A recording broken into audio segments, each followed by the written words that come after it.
Alright, I just wanted to try my luck at some IFR training that was added into the flight sim today. But I do have 3 more training modules left for my bush training stuff, so I'm probably going to blow through those really quick first.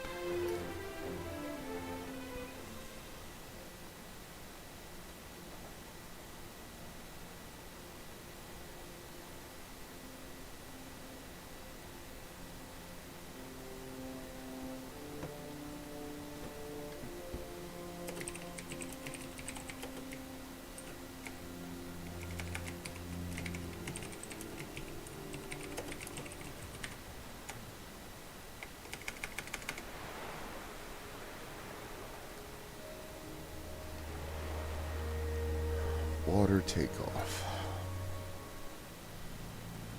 The Icon A5 isn't limited to hard surfaces. We can experience the glorious Alaskan landscape all the more with our water-going capabilities. To get started, let's look at a basic water takeoff. It's much more difficult to accelerate when in water, so you want to get as much lift as possible as quickly as you can. To reduce our takeoff run, we'll use full flaps. Set the flaps to their fully extended position. Aim between the island and the shore.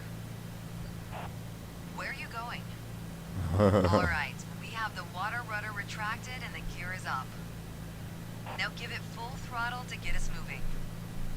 Use the rudder to aim for the gap between the island up ahead and the shoreline. Like, way off course. Okay, what am I supposed to do? Aim between the island and the shore. I'm trying. Keep full power set. Okay. Aim between the island and the shore. This isn't Where are you going going? well already. Aim between the island and the shore.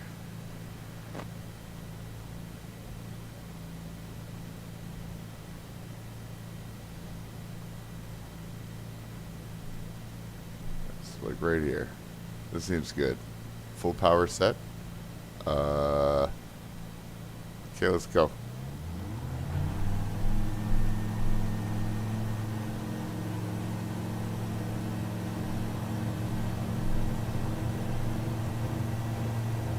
Lift the nose just a little at 50 knots to get airborne.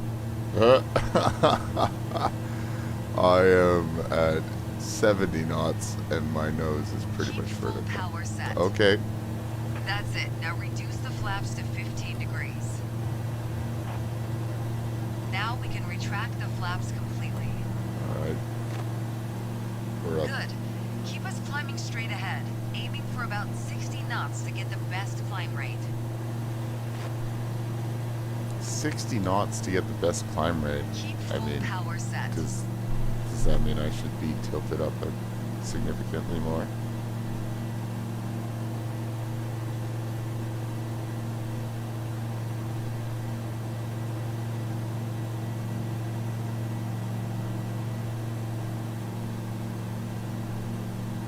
I think a bit more practice may be a good idea. You don't say. That was pretty atrocious. Maybe I'll try it again. Climb at 60 knots until, you know, it was fine. My rate of climb was just dog shit. You know what, I don't care. Training menu.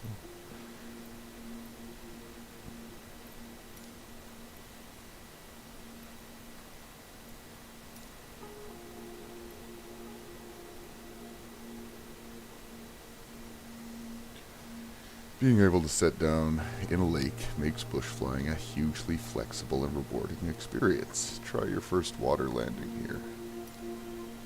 I'll have you know this will be my 3rd water landing.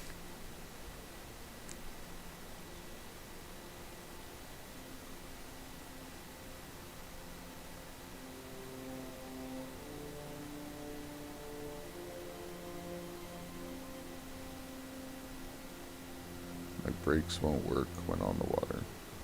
That is some important information. Bush flying brings a number of great do-anything, go-anywhere possibilities. We're going to land on the lake up ahead, so let's start getting ready. Bring the throttle all the way back to idle. drop below 75 knots, right where the white band on the airspeed indicator begins.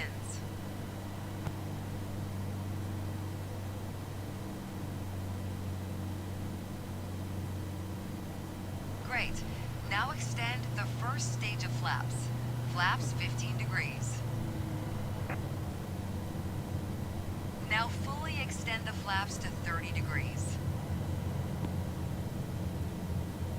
Great. Now keep the power low and aim for 50 to 60 knots. A little movement of the water is helpful, as super calm conditions make it harder to judge our height. Now we simply come in a lot like a runway landing, keeping our speed nice and low and touching down with minimum descent rate. Aim for a nice smooth touchdown in the center of the lake. This is almost certainly going to end in tears. I would be more successful if I did it this way. Just need to be at my rate of descent.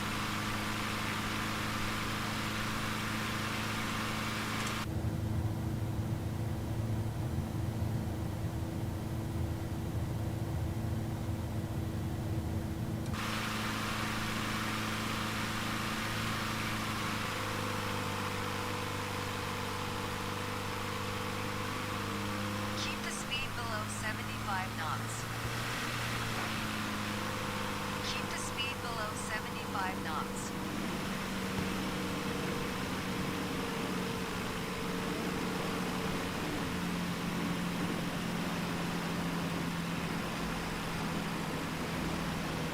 Once on the water, the aircraft will slow hydrodynamically. Fully retract the flaps to reduce our lift, helping us to slow down more quickly.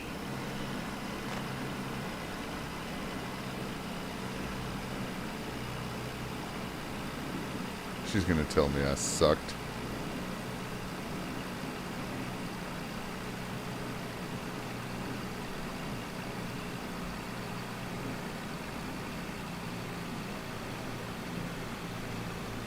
What are you waiting Fantastic. for? Oh, Water landings fantastic. open up a ton of new I was expecting her to possibilities. tell me that I was horrible.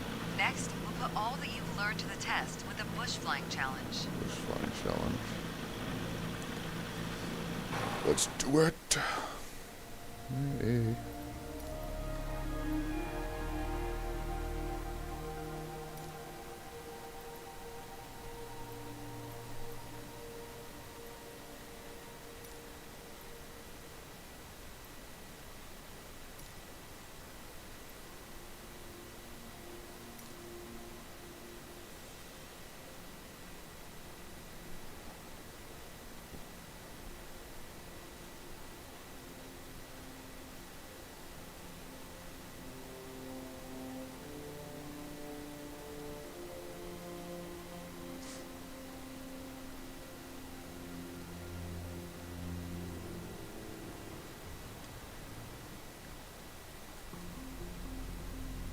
Gotta, like, turn off the vibration on my controller or something.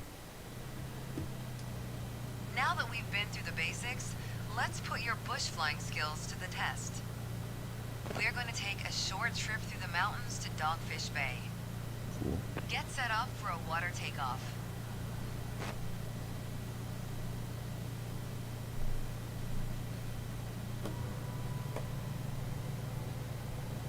Great. Now get us airborne.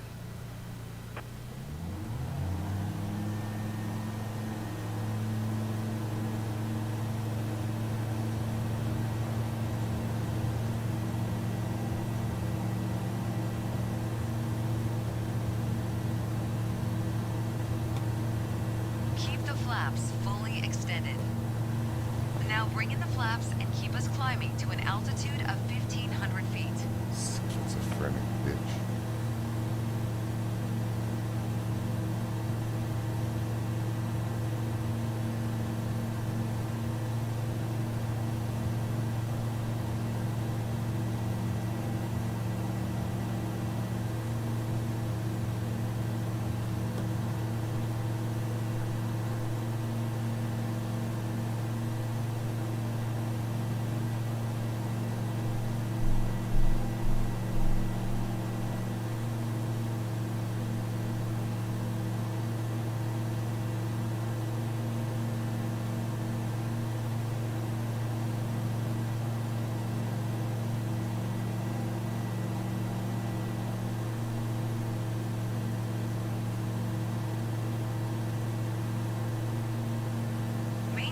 altitude of 1,500 feet and head over to the valley up ahead.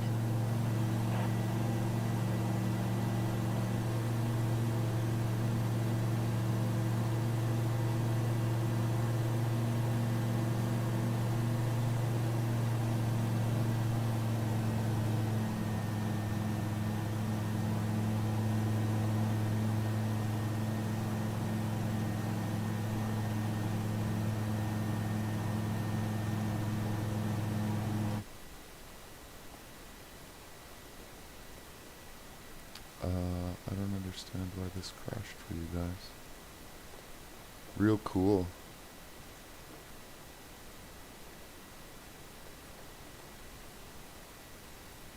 Thanks, Xbox. You piece of shit. Can't wait till I'm on PC. Oh my god. Oh good.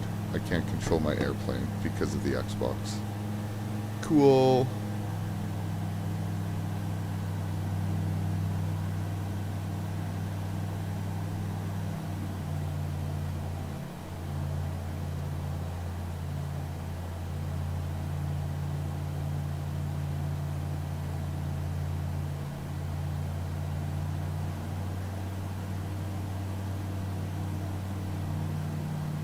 Turn to the right here and maneuver through the valley. The wind is now coming from our left, so decide which side of the valley to fly over to avoid downdrafts.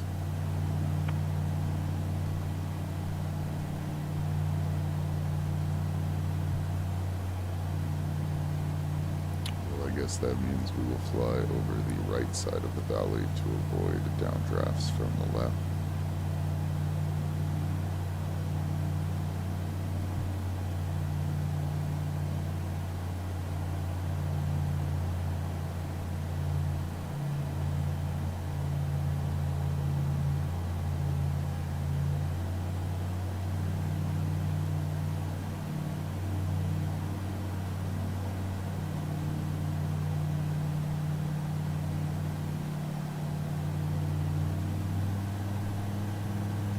Chosen the updraft side of the valley, allowing you to soar along the ridge. Go me.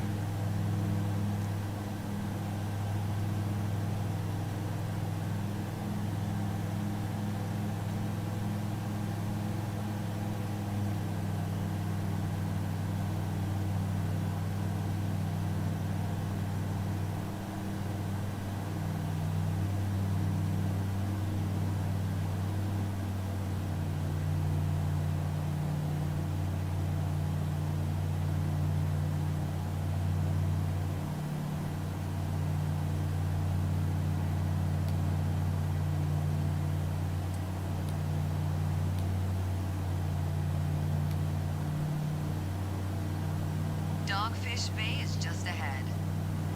When bush flying, it is always wise to do a flyover of the landing site first to check the conditions of the strip. Start a gradual descent, and we'll fly past the runway to take a look.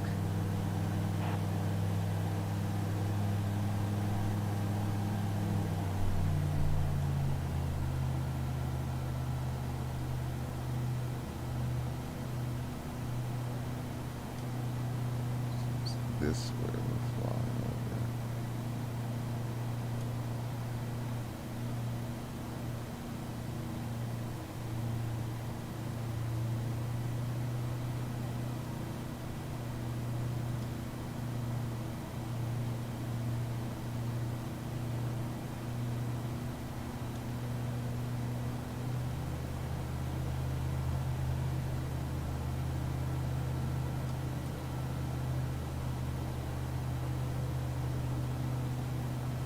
Runway looks good to me. Reduce speed to under 75 knots and descend to under 1,000 feet to prepare for approach. Take the first stage of flaps. Flaps 15 degrees. This landing will be on a short grass runway. Lower the landing gear. Yes, ma'am. Finally, take full flaps and perform a short field landing.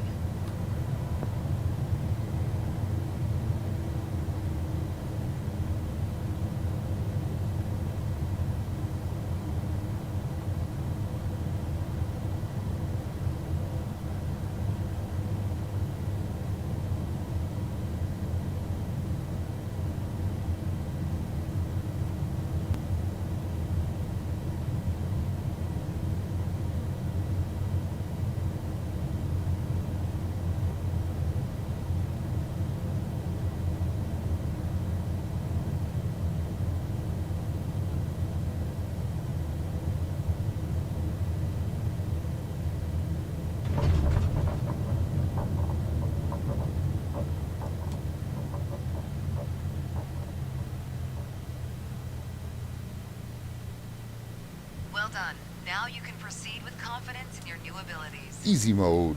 With these newly acquired skills, you can explore some of the globe's most remote, little-seen corners.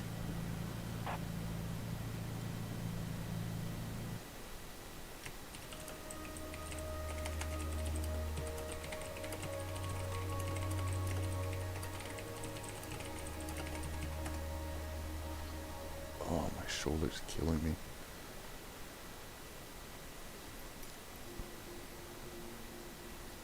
Maintain 1,500 feet. Yeah, it doesn't surprise me. I'll go where I want.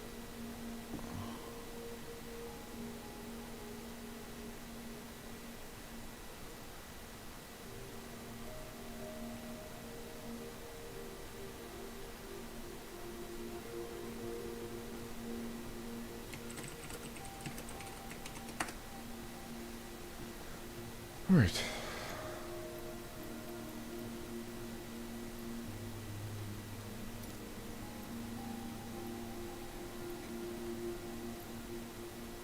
Now, some of this, some may know that I'm very familiar with. I've done lots and lots of VOR stuff. But I am less familiar with like ILS approaches and things of that nature.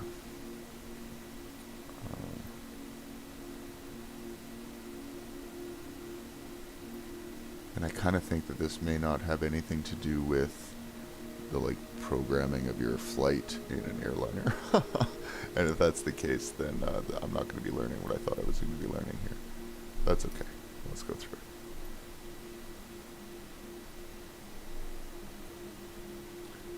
Become acquainted with the rewarding world of instrument flight as we introduce you to climbing and descent by reference to the cockpit gauges alone. Alright. Actually, most of this I'm fairly familiar with.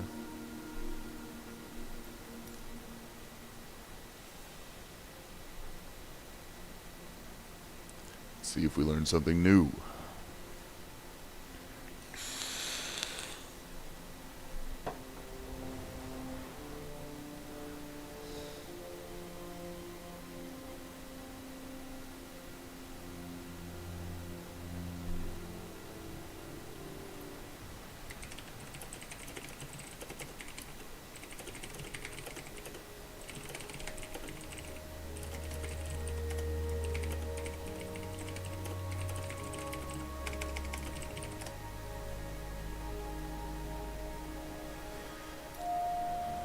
Flying over the UK's Shetland Islands, just below a thick layer of clouds.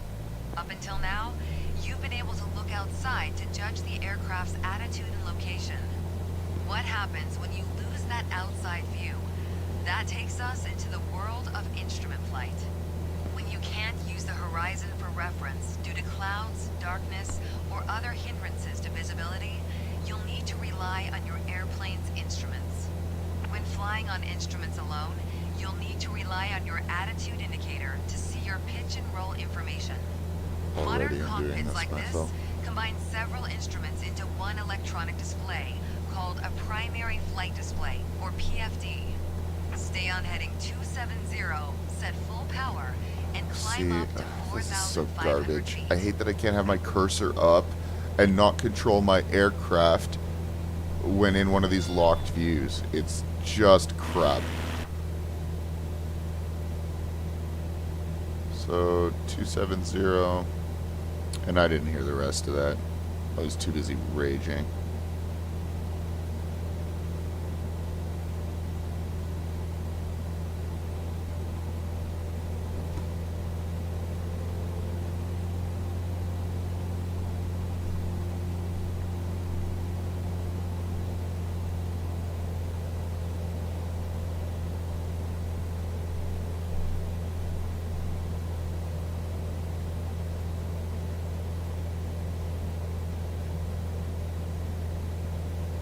I'm noticing that there is a velocity vector in my flight display there. We're climbing up into the cloud layer. Notice how you're starting to lose your outside view. Instead of looking out the canopy, focus your attention on the cockpit instruments. You can maintain wings level using the attitude indicator. Continue climbing to 4,500 feet. Alright. We can climb faster than this. Let's trim up.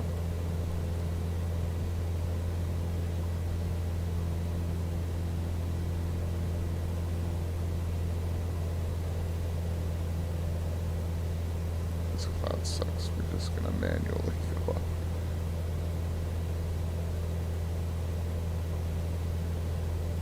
Using the vertical speed indicator and the altimeter, level off at 4,500 feet while continuing to maintain a heading of 270. Oh, my Now heading fly is dog straight shit. and level at 4,500 feet, getting used to not having an outside horizon for reference.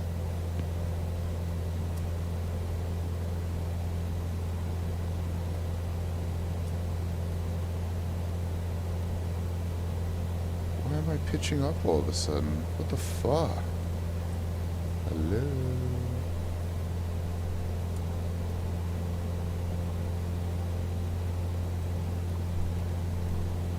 It's ridiculous. Okay, now keep us on this heading and take us down to 4,000 feet. Reduce power so that we can descend without gaining speed.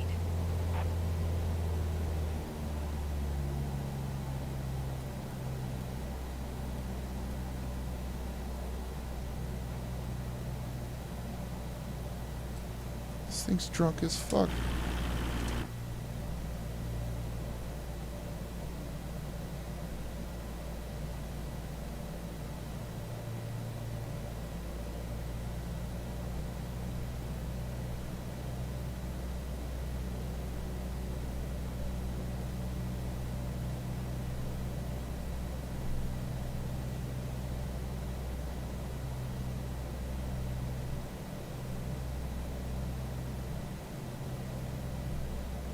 Great.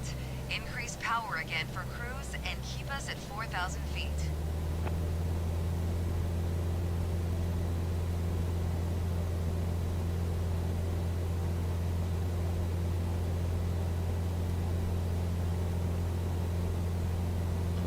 It's so ridiculous.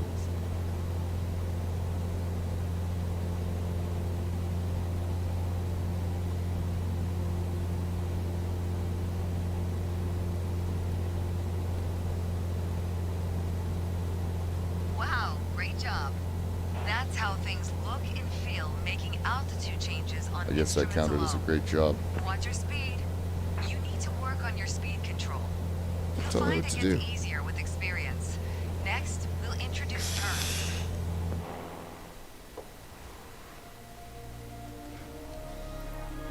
A. I'm really surprised I got an A with that climbing.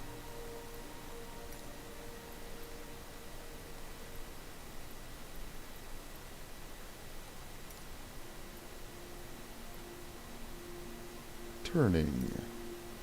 How do you turn using instruments? Learn to change direction whilst starved of external references. Utilize the advancements made with glass cockpit instrumentation. Whilst. That's how you know it was written by some company in Europe.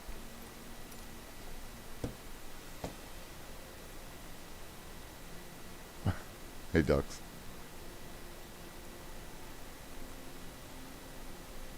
I think their margin of error that they give you is pretty wide for this IFR thing. I wasn't very accurate when I did my last mission. It got, like, it told me to maintain a heading of 270, and there was one point I was at, like, 265 or something.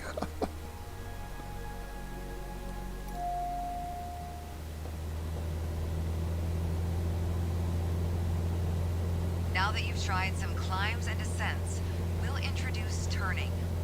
Throughout this lesson, maintain your current altitude of Close enough. 4,000 feet. Our heading is the direction our I nose can is jump pointing, in measured audio in and Discord degrees. if you want to chat that The way. main electronic display in front of you is the Primary Flight Display, or PFD. At the bottom center of the PFD, we see the Horizontal Situation Indicator, or the HSI. The HSI shows us the direction our nose is pointing, called our heading. Headings are measured in degrees, with east being 090, south 180, west 270, and north 360. Currently, we're heading west. That's 270 degrees. When turning, we want to aim for a bank angle of around 20 degrees. Along the top of the attitude indicator are white lines. Each line represents 10 degrees. Normally, we use about 20 degrees of bank, which is the second white line. Let's try it out. Make a turn to the left onto heading 180 using 20 degrees of bank. Is this woman seriously telling me how to turn? Keep turning until heading I really south, thought at that which this point was going to smoothly be, roll back to wings level. I thought this was going to be programming the flight computer of an airliner. This is some basic stuff.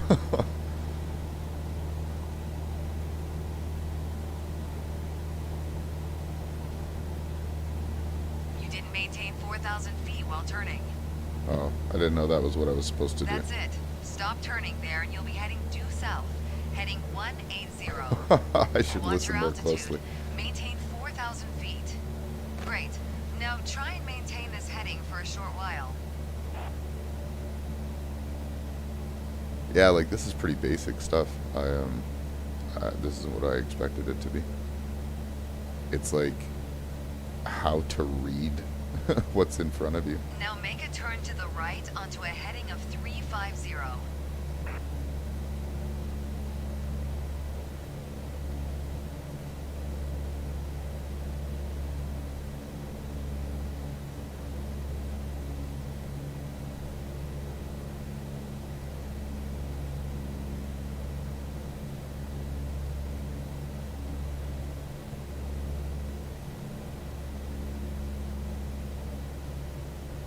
Three 350.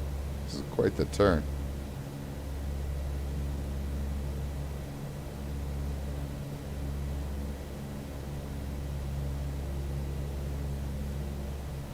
Now smoothly roll wings level onto a heading of 350. Now maintain heading 350 for a bit. Oh god, I'm like nose down big time.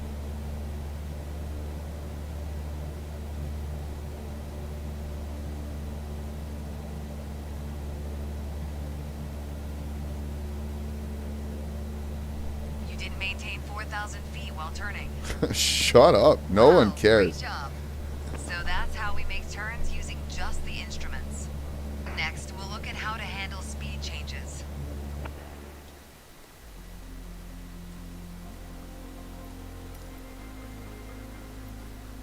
Easy mode.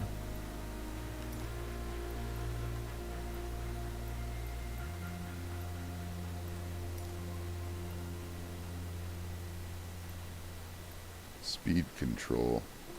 This is something I could probably do with. Speed control during instrument flight requires a delicate hand and good coordination to adapt to the change in lift whilst maintaining your altitude.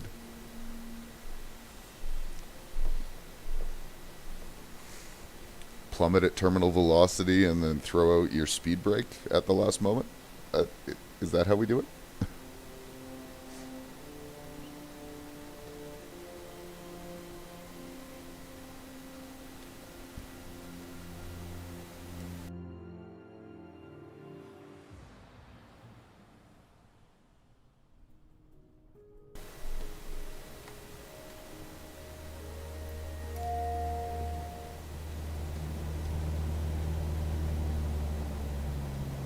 We're cruising at 100 knots, maintaining our heading and altitude. Let's look at how we deal with speed changes when flying on instruments.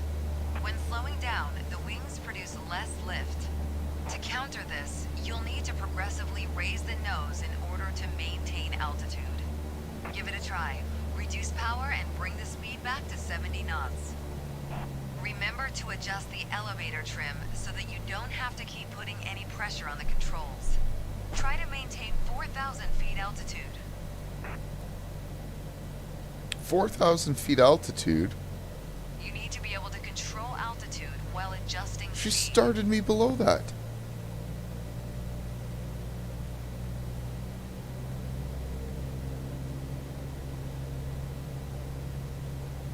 Good. Now set power to maintain 70 knots. Notice how the nose needs to be a little higher than before to make up for the loss of airspeed. Use the elevator trim to adjust pitch to the new speed and maintain 70 knots for a bit.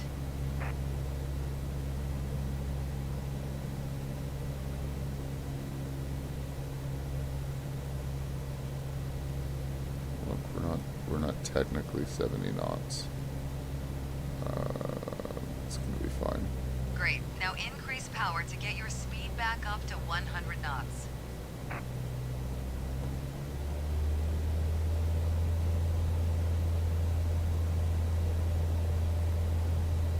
As we speed up, notice how you need to trim nose down to avoid climbing.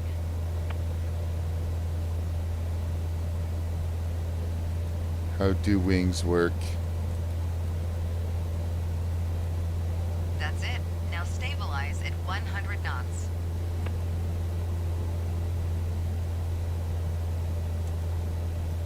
Nope. Keep us steady on heading 350. Nope. You wandered off the heading. Thanks. Good. Now we'll take flap settings into account. Flaps give a boost in lift, which you'll need to control in order to maintain our altitude. They also add drag, making us slow down more quickly, so be careful not to get too slow. Reduce power and slow us down to 60 knots. Keep us precisely at 100 knots. You told Watch me your to. speed. You need to maintain 100 knots. Do I go Try to to 60? maintain 4,000 feet altitude. Oh my god, there's so much going on at once. You need to be able to control altitude while adjusting speed. You're a Keep us steady on dick. heading 350. Good. Now extend the flaps to 10 degrees. You wandered off the heading.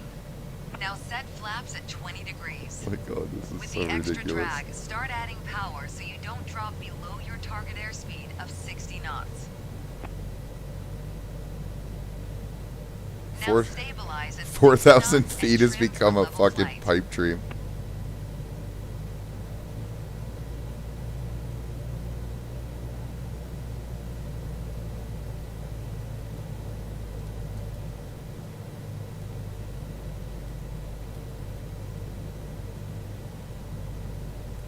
Come on, trim up, you piece of crap. Wow, great job. Great job, she Next, says. we'll look at navigating on instruments If I get alone. an A, I'm, oh my god.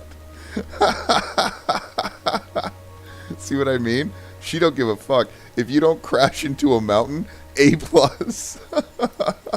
Look at this.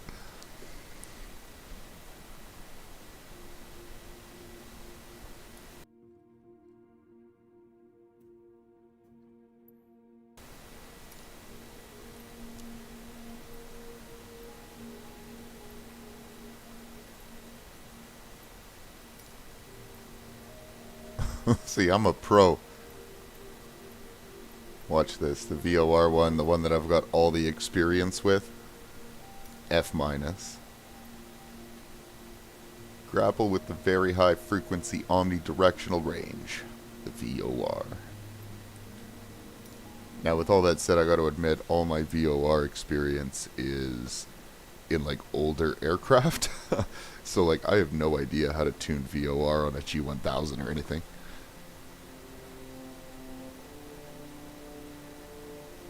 Yeah, I mean, that's true. And even considering that, I'm the type of person who will, in addition to my time in the sim, spend hours and hours watching, Now that you have the you know, a basics of flying the 5-hour aircraft on VOR instruments, navigation let's tutorial look on at YouTube. navigation. There is a worldwide Not everyone does network that. of radio beacons that pilots use to find their way when flying IFR. The most common beacon is the VOR. I've tuned the Sumberg VOR into your nav radio, which we're going to fly toward. To get there, Someone we'll use just the course flew over me at deviation Mach 3. indicator, CDI. That's the green arrow and bar HSI. I've set the CDI for a course of 170. That means we want to arrive at the VOR on a heading of 170. The CDI shows us if we are on our selected course. If the bar is to the left of center, we need to fly to the left to recapture our course. The bar is currently over to the right, so keep flying on this heading and wait for the CDI bar to start moving towards the middle. Here it comes. Now make a left turn onto heading 170. You are way off on altitude holding. Am I the only one who Try to sees that it maintain is 4,000 not feet altitude. configured for VOR right now? Like, this is the VOR tutorial and it defaults the aircraft into a CDI GPS Great. Now keep the configuration? CDI What bar a centered, fucking joke! and it'll take us to the VOR. We're getting close to the VOR now. The CDI indications might become erratic or disappear when reaching a VOR. That is But this ridiculous. is normal. Keep flying straight ahead on heading 170 for a couple miles.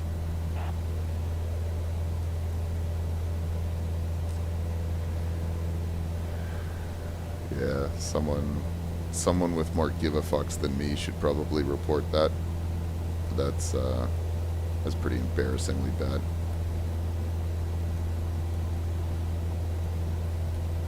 I can't, like, steady my trim whatsoever.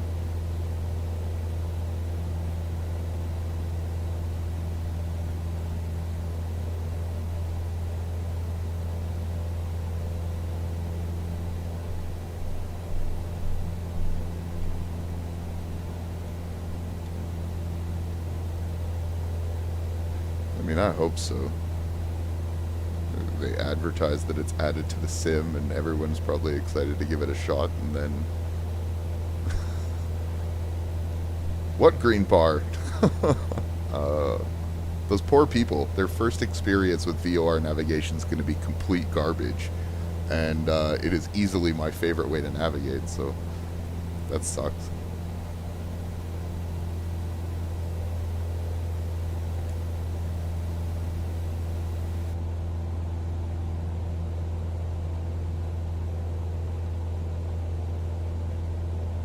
You were way off on altitude holding.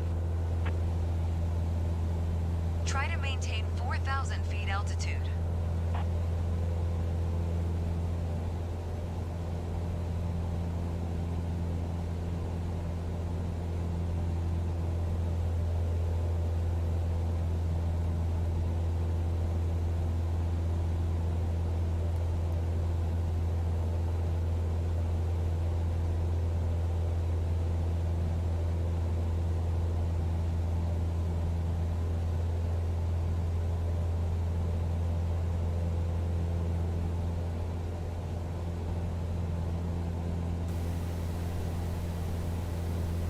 I'm speculating, Ducks, but like, there's got to be colorblind options in the settings, right?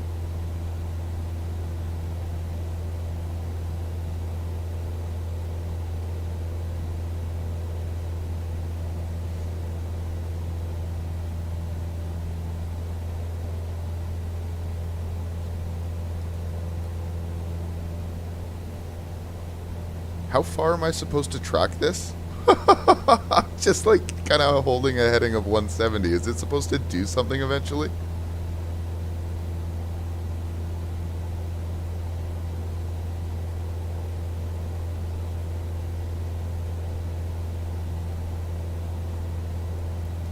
I think a bit more practice may be a good idea.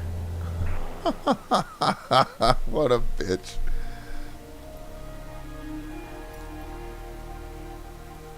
Intercept the VOR. Failure. Fly to the VOR. Failure. I mean, maybe that has something to do with the fact that the VOR wasn't set. That wasn't my fault. I was just completely flying blind. Okay.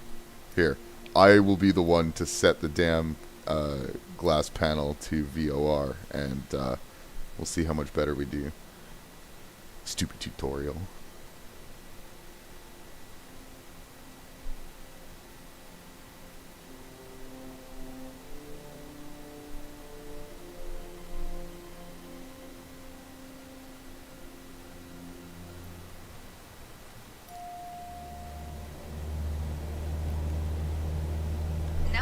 have the basics of flying the aircraft on instruments, let's look at navigation.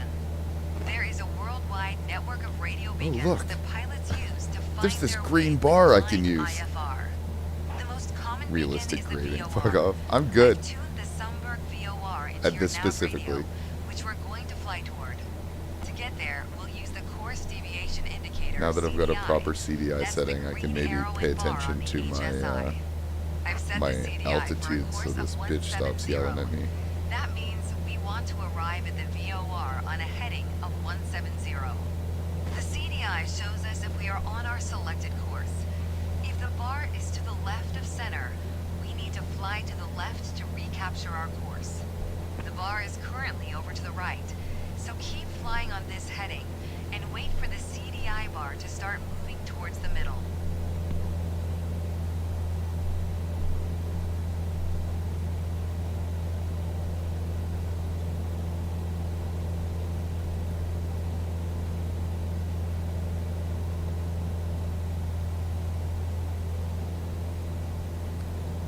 Yeah, like in the landing challenges, it gives you kind of more information as to how that number comes to be, but in some of these, it's pretty obscure. Like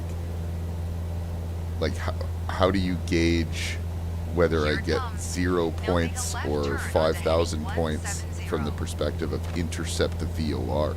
Is it like distance from interception? Is it like, I don't know, it just doesn't explain it at all.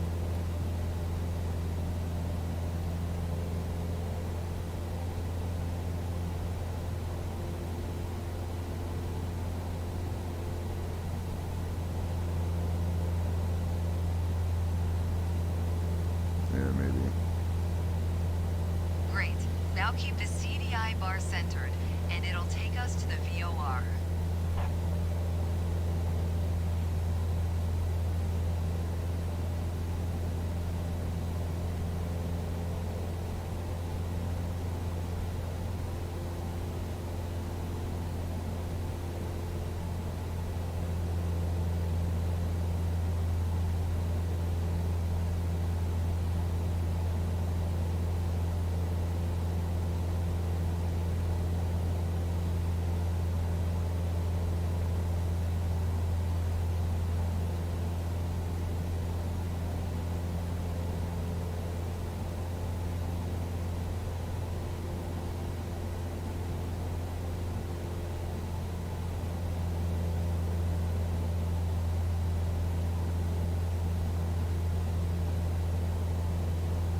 See this, man? We're going for top score right now.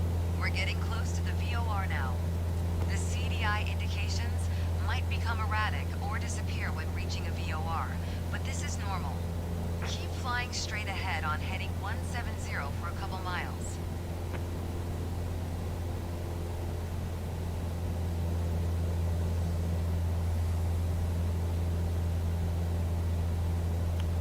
Heading's a little foobar.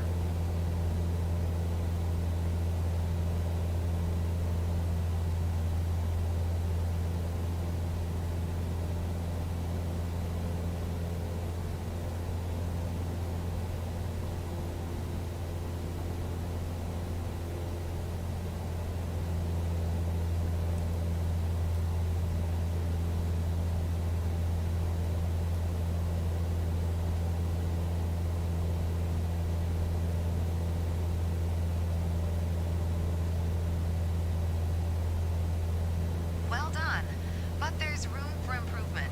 Room for improvement, she says.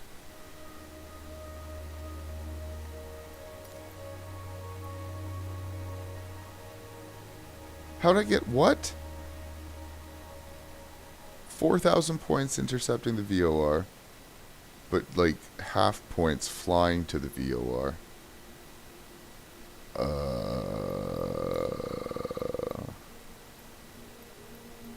Okay.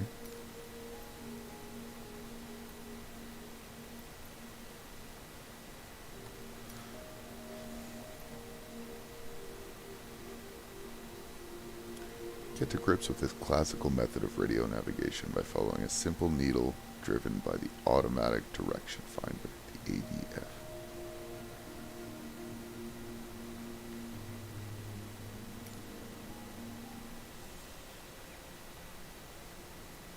I assume I'm gonna have to set ADF mode in this. It's probably gonna default to GPS again.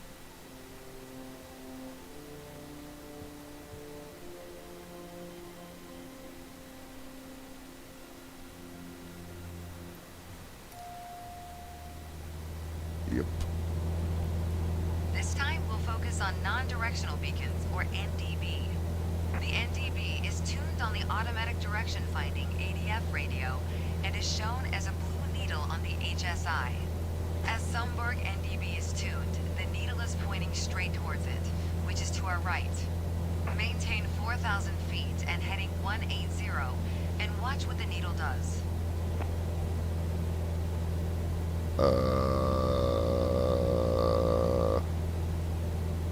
I actually have no idea how to set this.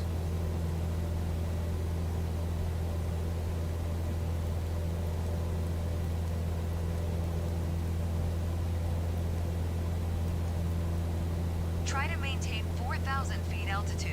Enter to transfer. You didn't hold your altitude accurately enough. Shut up, bitch. I'm trying to figure out this how this works.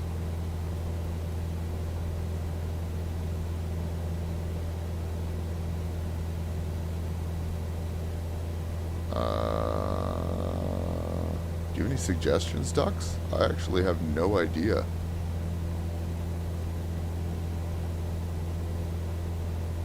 Mode nav 1.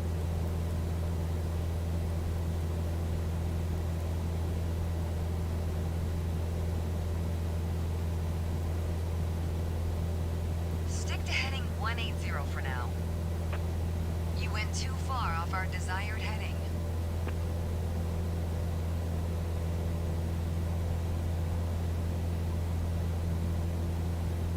Great tutorial.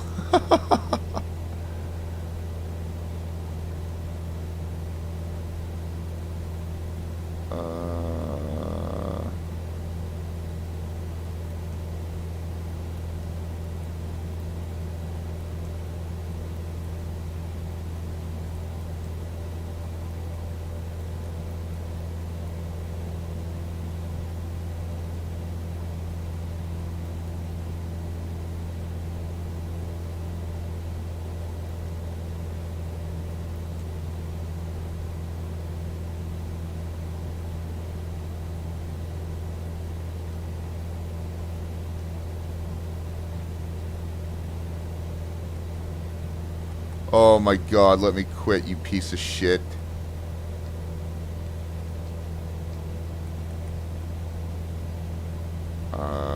It's not... Okay. Did that work? What is going on? I can't control anything anymore.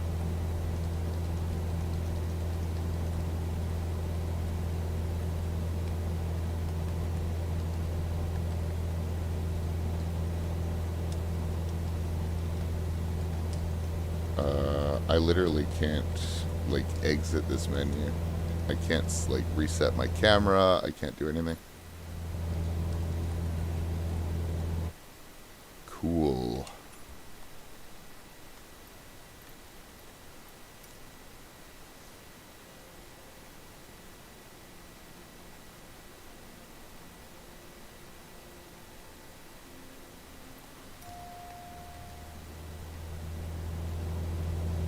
This time we'll focus on non-directional beacons, or NDB.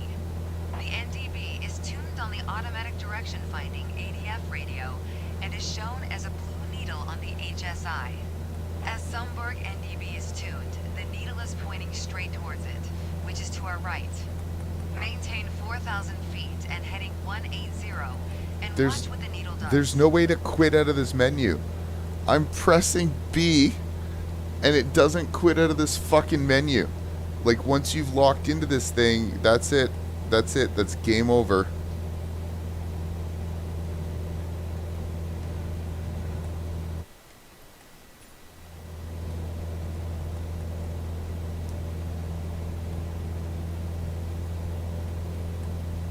Try to maintain 4,000 feet altitude.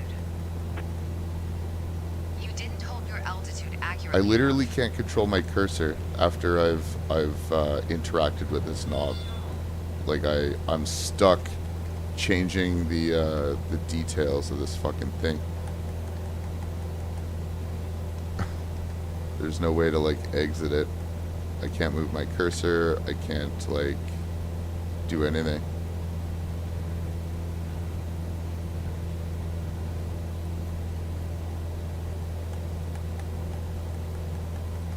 Like B to quit just like doesn't recognize.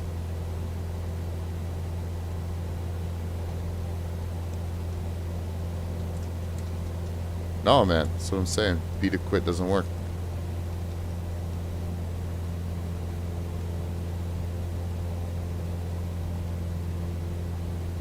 I mean, is it though? This isn't the first time I've seen this garbage. Like interacting with Try to maintain 4,000 feet altitude. anything in your cockpit on hold your Xbox is a altitude fucking nightmare.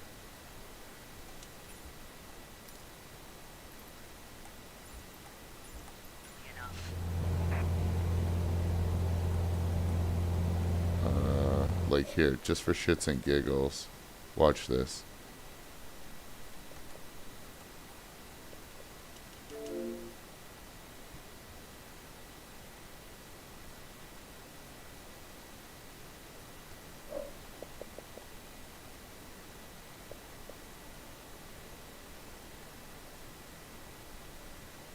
Hello? This like quick resume should definitely change. Faster than that.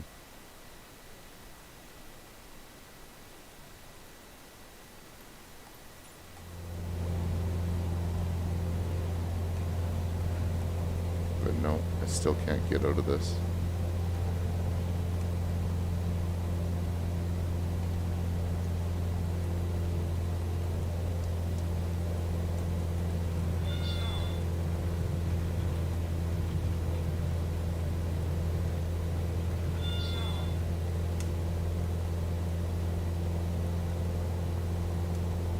So like I can switch my view using my HOTAS to various other instrument views. I can even reset it, Stick to heading 180 for now. You but went too far off our desired I heading. still cannot open up my cursor or like stop interacting with or having that knob selected.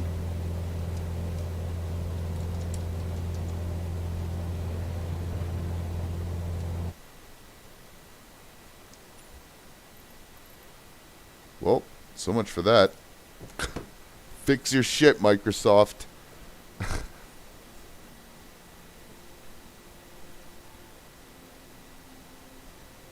I look forward to switching to PC, where maybe that shit doesn't happen as much. That's my dream.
Do you want to fly somewhere, ducks?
We're gonna start small.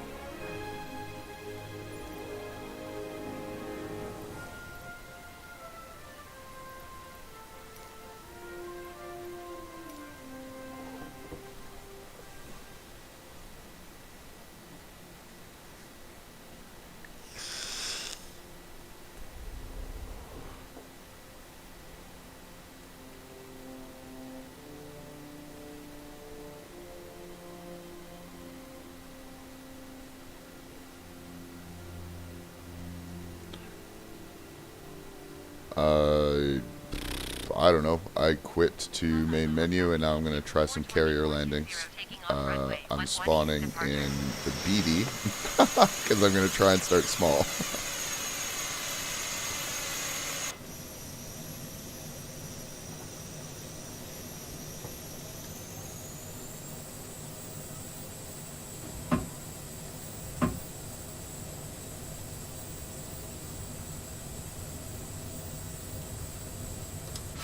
This is, I think it's the BDJ-5 or something, and it is the smallest single jet personal jet aircraft in the world.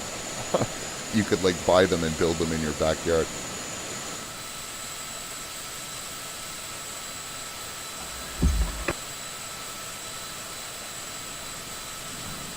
It comes with a Bud Light and a Pepsi livery. It's pretty fantastic. And check this out. I have no idea where it is. Bear with me a sec. I think it is the only like aircraft where smoke works. Look at this.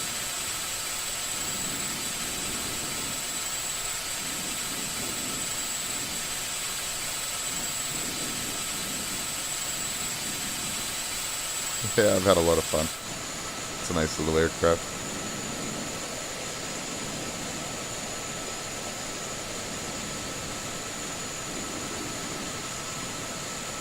I could probably turn smoke on.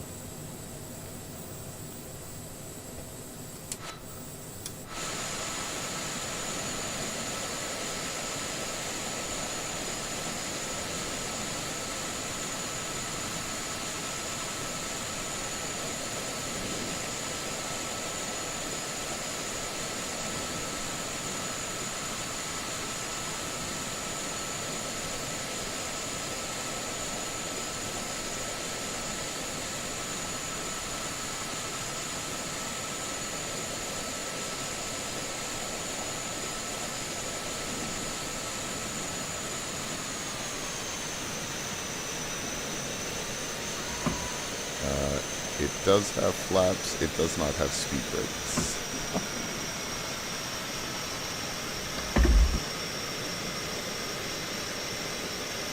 Way too fast.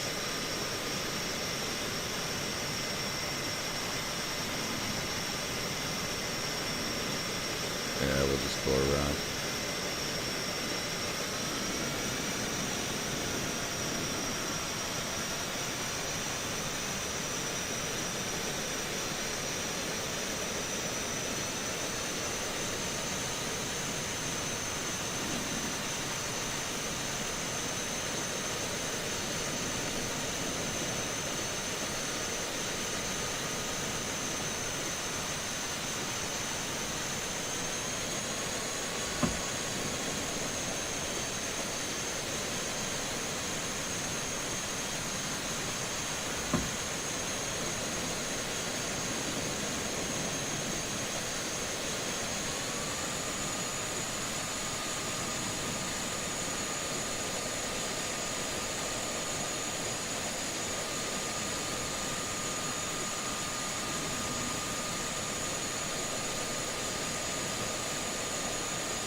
Alright, so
Nope. Fuck.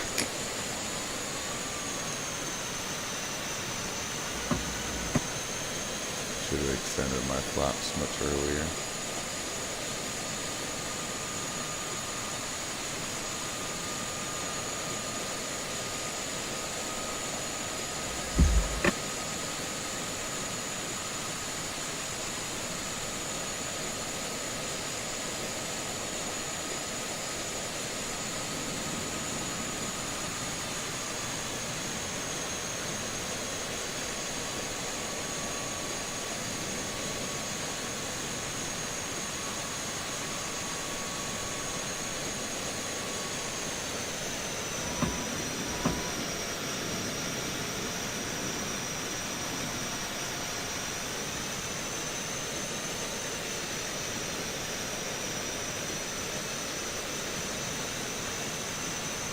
I'm too low. I'm too low, ducks. No. Fuck. Oh. There we go.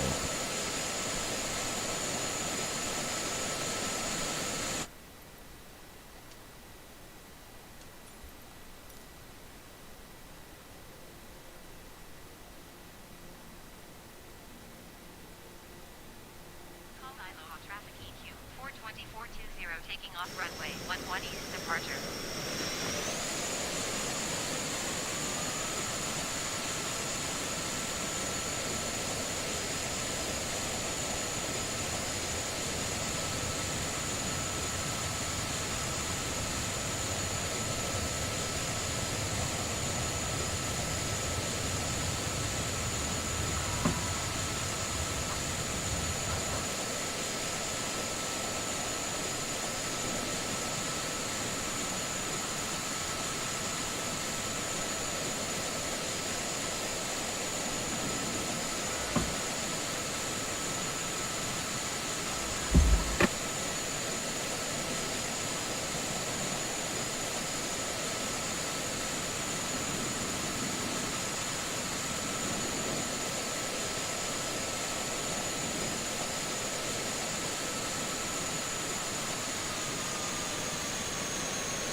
I'll be here, ducks.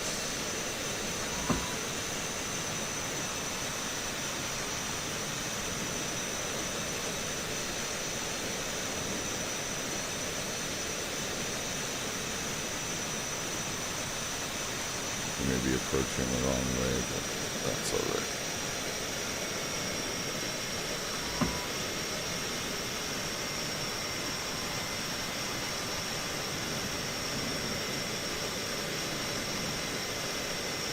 I have nothing more to give. This is all I can do to slow down. God damn it. It's not even worth it to just go around.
What?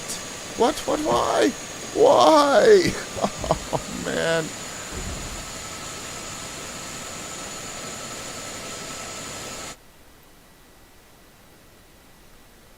It's not fair. That one should have been okay.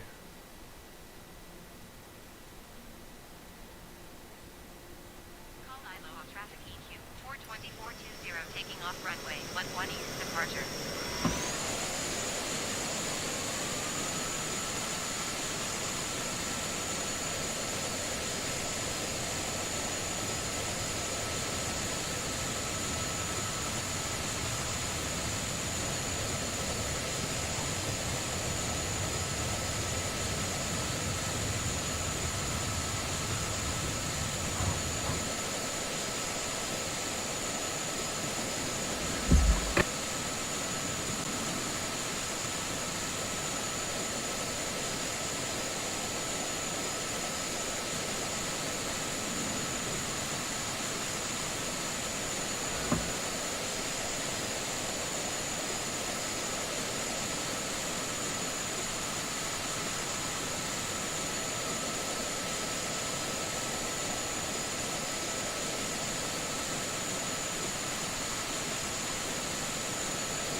Alright. See if we can do it this time. I have no hope.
Slow as I'm gonna get it this time.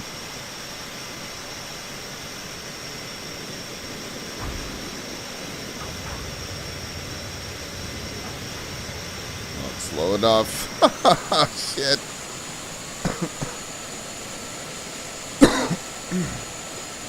Excuse me.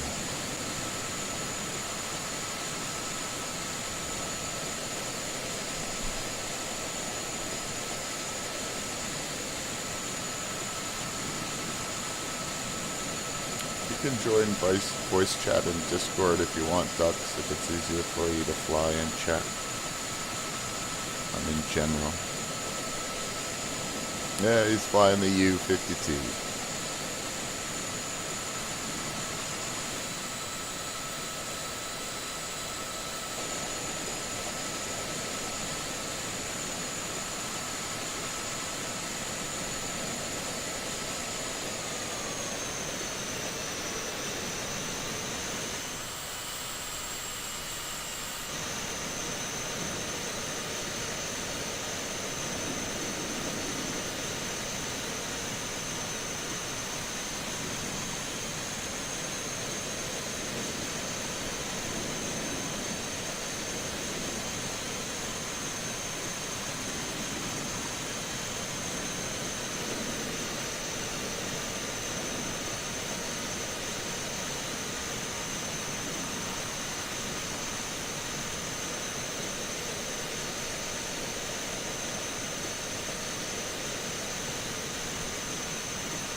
I'm dead stick.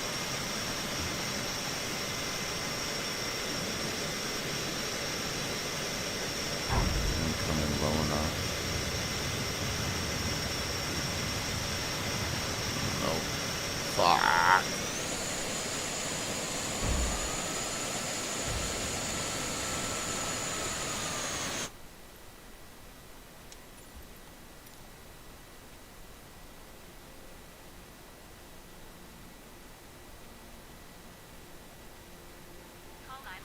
Hey ho. Hey, Ducks. Taking off runway 11 east departure. I am bad, I think is the only way I can sufficiently end that sentence.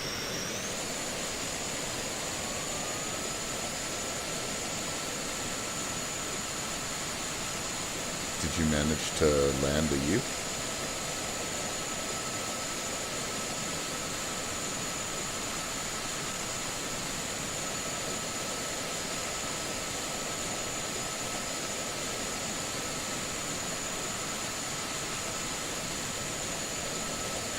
So now, sorry, heard you double or twice. I did manage to land it. I just didn't manage to stop in time. Ah. You should be able to get the U to stop on the carrier in time, I think. Yep.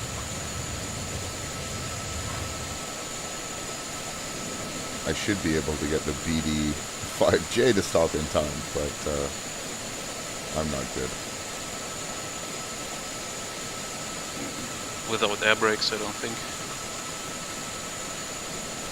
Yeah, it doesn't have air brakes, but like, there's no reason I can't get it to like 70 knots before I get over the lip of the carrier. Like, I should be able to get it slow enough to stop. My problem is I was coming too high, so I gained a bunch of speed at the last minute as I slammed down. Yeah. I didn't get it stopped at 60 knots, so.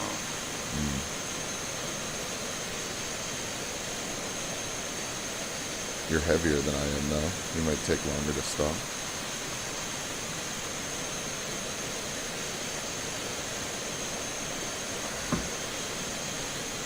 I try again.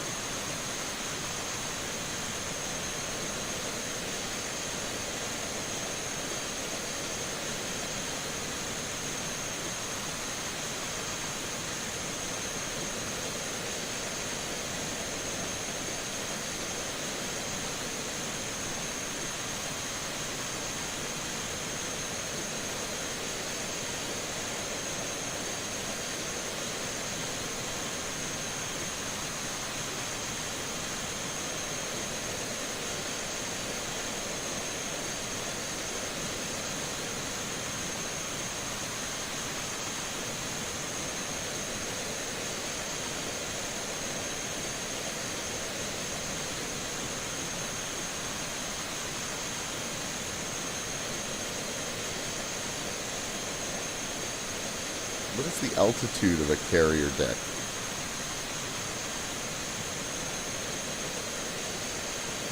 I don't know. I feel like that would be good to know so I know how low to get on approach.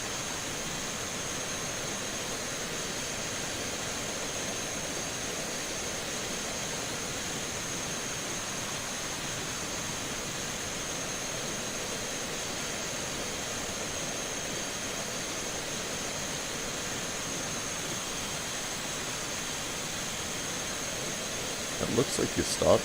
You're still kind of going. Now now I stopped. You made it? Yeah. Cool, man. My something is not mapped here. I think I have the Hornet set up still.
I stopped. Yay!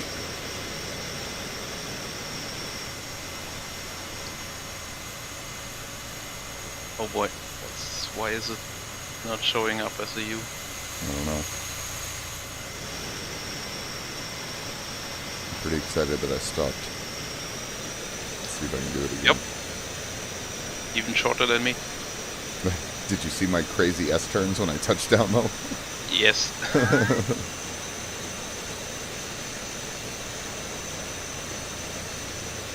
I should have turned the other way. God, I hope I don't flip off the edge. Alright, let's go.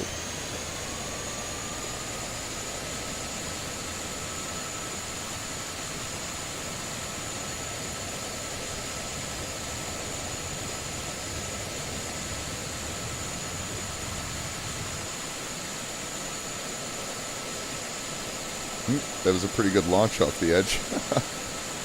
You got to turn off crash detection or else it'll clip you and you'll die. But if you have crash detection off, you can launch yourself.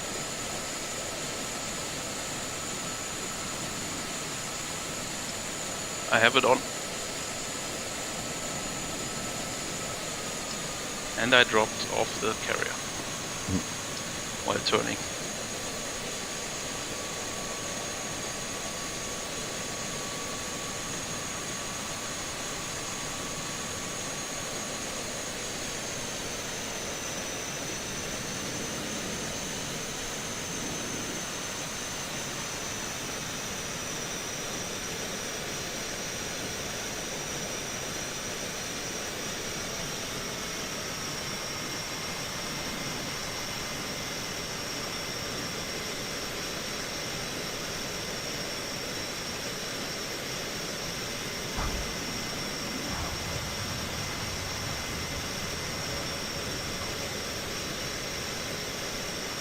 There, I managed to put it down again. I'm getting better. Honestly, I think the trick is you have to burn out your parking brake. Like, you have to go in with parking brake on. Probably, yeah. Okay, going. You said you're incoming? I'm coming with the Hawk, I just need to reload. Oh. I thought you were on the short final. I was going to watch you go. No. Still.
Yeah, with parking brake, it's easy to stop with this thing. Cool.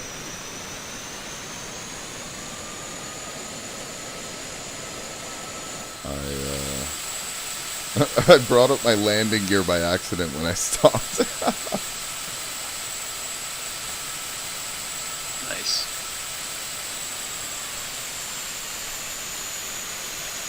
Coming in with the Hawk, huh?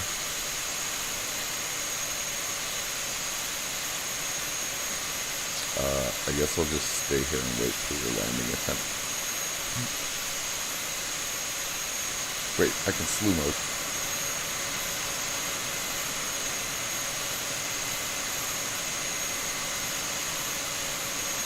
I'm way too fast. Oh my god. I tried to slew my craft onto the end of the carrier runway, but it counted as me being in the air, so it just like launched me.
Yep, I figured out the trick, so I can reliably get this on the carrier, no questions asked now.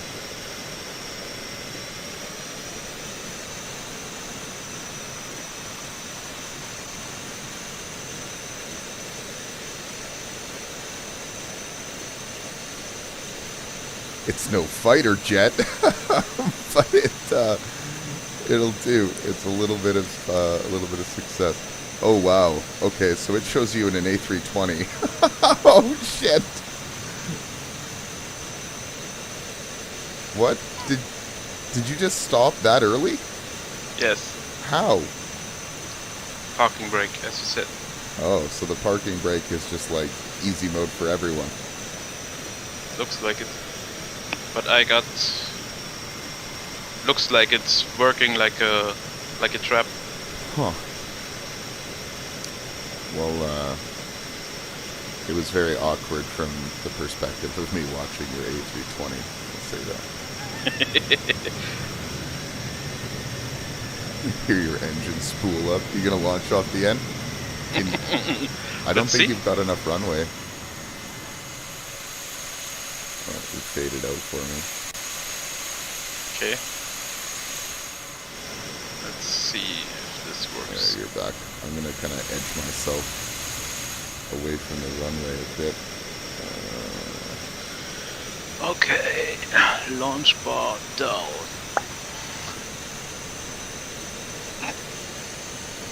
Parking brake set.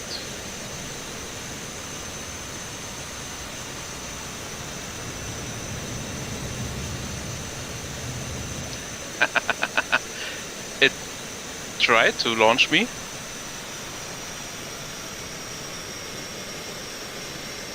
Where did you? Oh, you went that way. Crashed. I thought you were gonna go off this way. No, I used the catapult. Oh, Seems to be somewhat implemented. really? Yeah, it looked like it launched me. Oh, well, I just crashed at the end because my crash detection is on.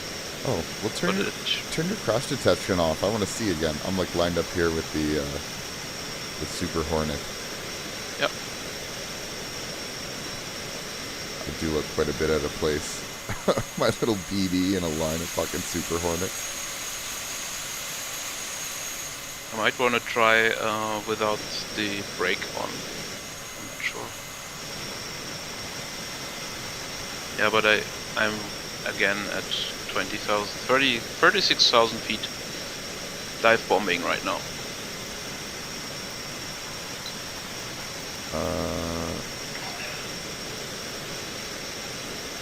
Right Can- up above you. Can you tell me what the shit this thing is? That's an AVAX. I don't know what that means. That's an air surveillance thing. That's the guy who tells everyone where the bad guys are. Oh, like is this a manned UAV or something? It's it's a big radar dish and controls airspaces like surveillance airspaces.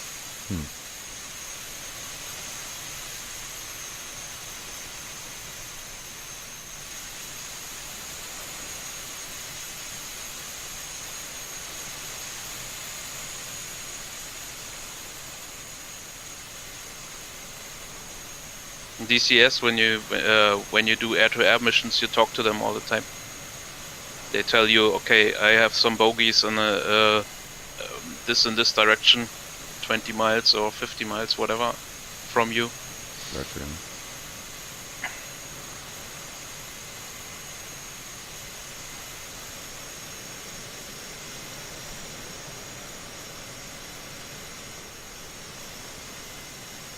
You coming in to land? Yeah, I'm just at 2,700 feet now. Alright, let's see if I can do that. Hook. Down. Speed. Alright.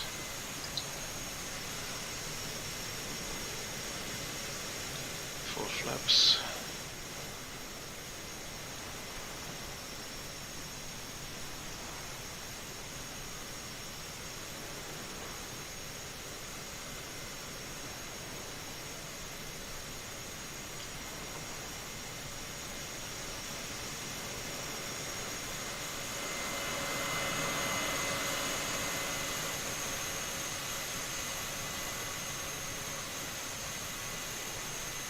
Lining up now.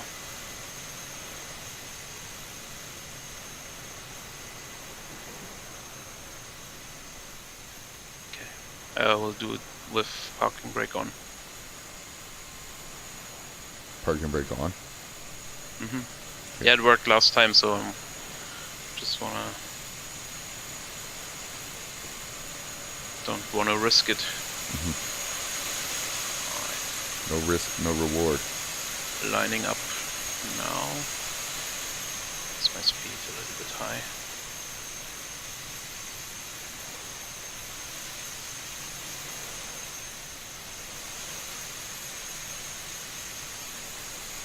Oh, dude. There's like an internal bay here in the carrier, and there's another jet inside. Yeah, that's where the jets are stored. Oh. I'm too.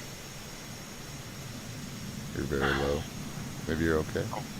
Coming in, but I'm a little bit. Gotta slam it down because I was. Yeah. Got the job done. You kind of Worked. faded out because you got really close to me, unfortunately. Yeah. Okay. I But that kind worked. of, I kind of want to know if I can put a volocopter in here.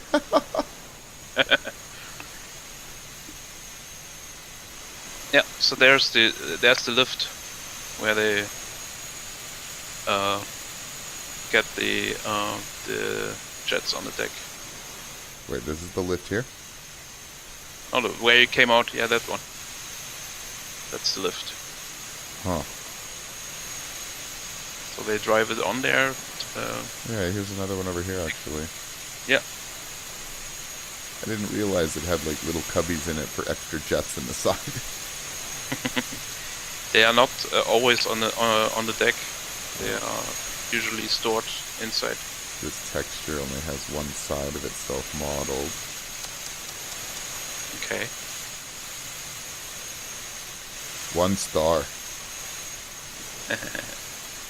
So It's weird that you don't see my chat if I. Anyway, if you have the T45, then you shouldn't see whatever this is Boeing. Yeah, I can't really speak to that. It would be nice if they could match the aircraft up with what people are actually in. Yeah, well, they probably just go by name of the manufacturer, because this is Boeing as well, so fair enough, I guess. I mean, I'm sure the modders use a base aircraft, and the sim maybe just grabs whatever they used as a base. Yeah. But So I don't know. I don't care what the excuses are. It's an easy problem to solve. You stream the entire planet to my fucking Xbox. Just anything that's in your store, put on your servers and stream to me. Make it happen. I'm just in the menus turning on the developer mode, which gives me invincibility, and let's change my livery. Some of us don't have developer mode. Yes, I know. At least as far as I know. If it's available on Resume. Xbox, I don't know. Okay. Do you see me? Oh, you just went out. I'll be back in a sec.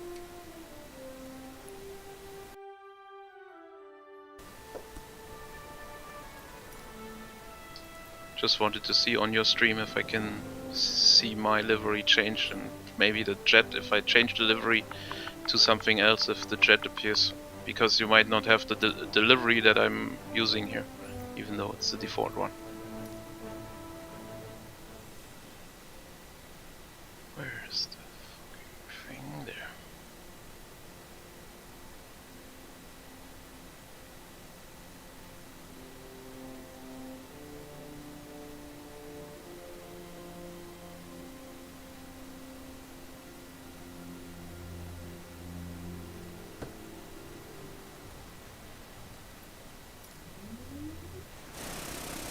Let's go.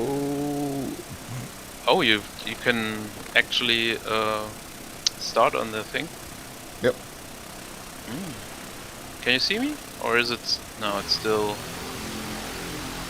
Give me a sec to get to you. It looks like you're in a hawk. Oh, alright.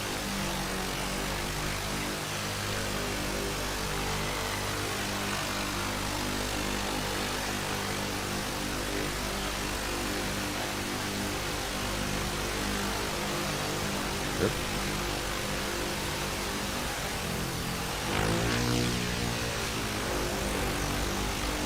Hey, buddy. Hello. I'm like literally bigger than you are.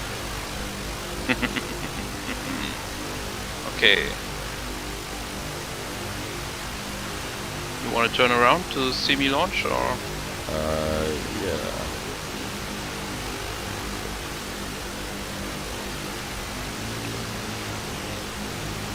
That should be far enough. Okay, full power.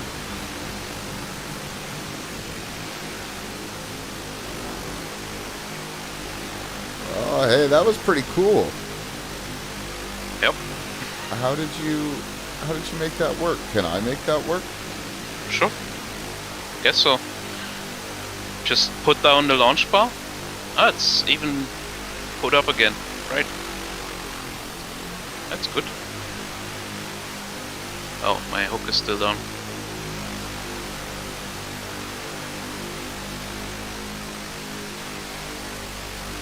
Turning around now.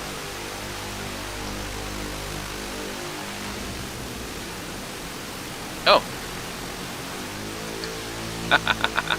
I'm in the ocean. Me too. You too? Yeah, I mistook the ocean for the sky. They're easily mistaken.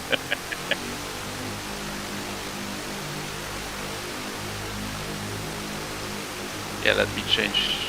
Or maybe I can in developer mode. Yes.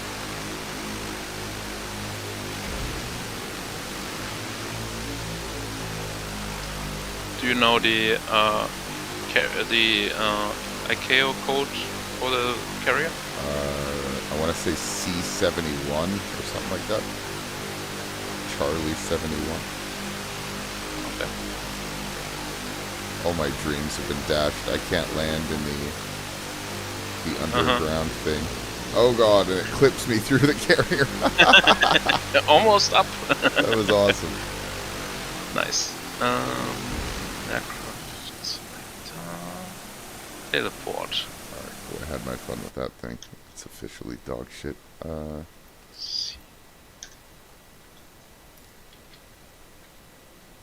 load into the Hawk. I want to try that that launch.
Yeah, C71 put me somewhere in. Oh, I'm sorry. It's Charlie Victor 71. Yeah, that's. Second. Charlie Victor 71. Charlie Victor 71. Yep. Doesn't work for some reason. It's the aircraft carrier just off Hawaii. That's where we've been landing, so I'm not sure why it doesn't bring it up.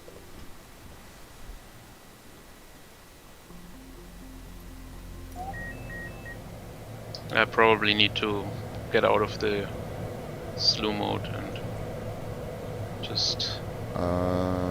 Okay, so there's the hook. Where's the launch? What do I do? The launch bar is next to the gears. Below the yellow emergency landing thingy. Yes, that's the launch. Yeah, you were. Okay. There, launch bar. And all I do is turn it on and it launches me? No. You put it down. That's the little thing in front of your wheel. If you have a look outside from the side view, you have this little bar in front of it. This thing here? And if you put it down, the launch bar, then it goes into the launch position. Like, click. Oh man, I can't deselect it now. Oh man.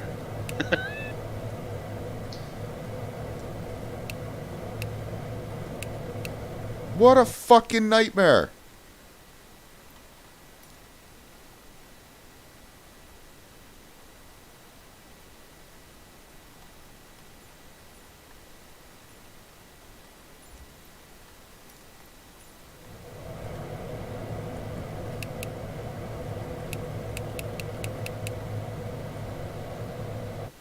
Oh my god, man. This sim.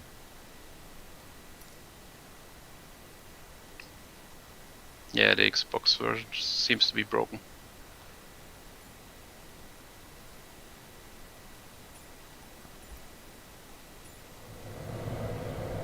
Oh, look at that. I somehow fixed something.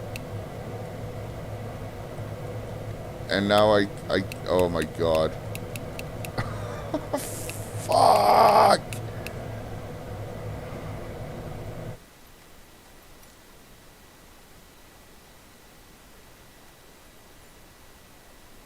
The shit is Gamepad Fighter Jet.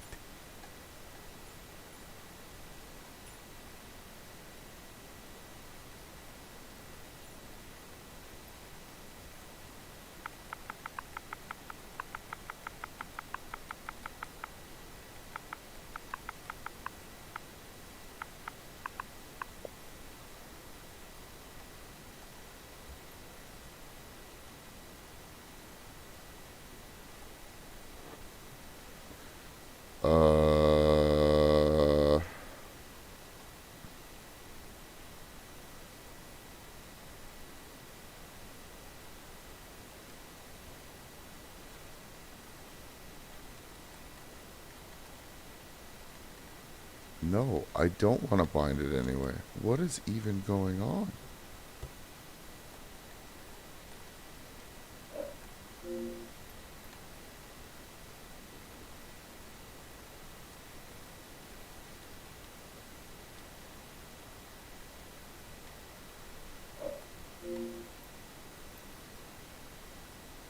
So...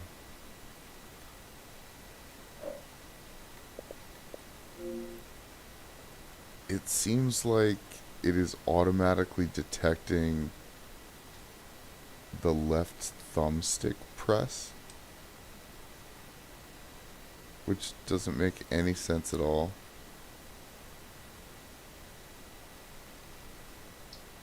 Okay.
I'm not sure what's going on, but the flight sim is not working as intended.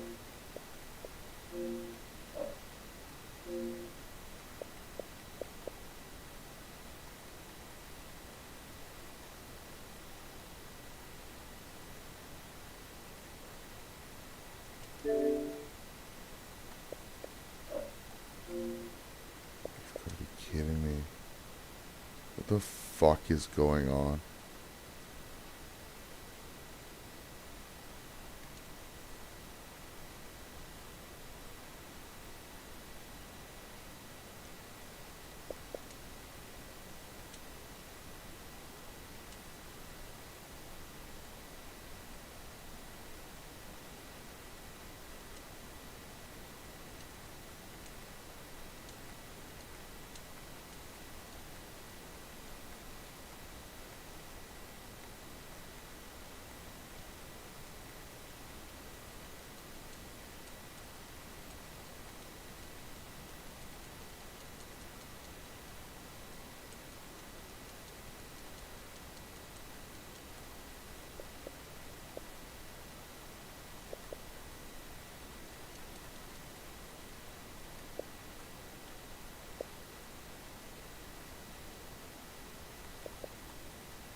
So with the Hawk, you don't need the brakes.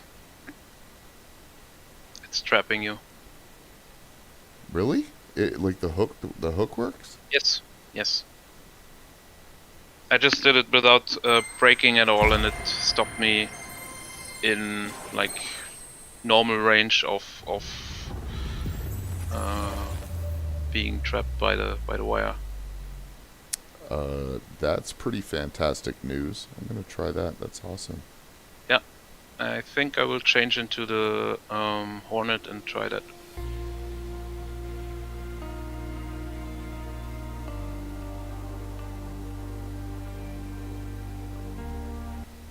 Does the 14 have a hook? Of course.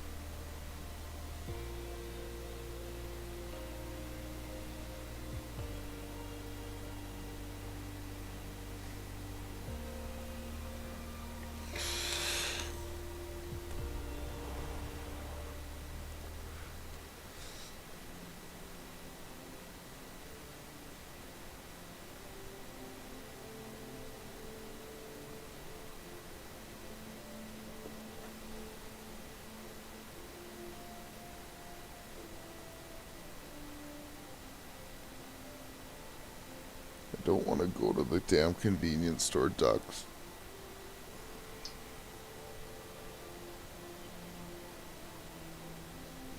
Okay. I I just fell through the floor while changing this. Oh, by changing your plane. Okay, but I can slow mode this thing up, I guess.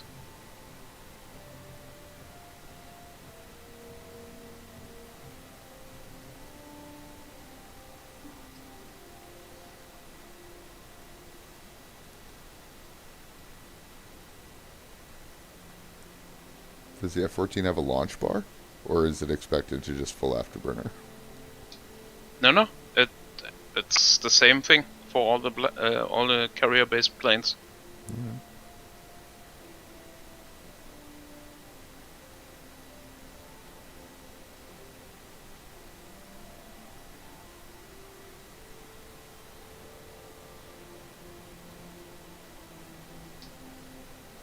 Nope. I don't get it to stay on the carrier. Might need to reload as well.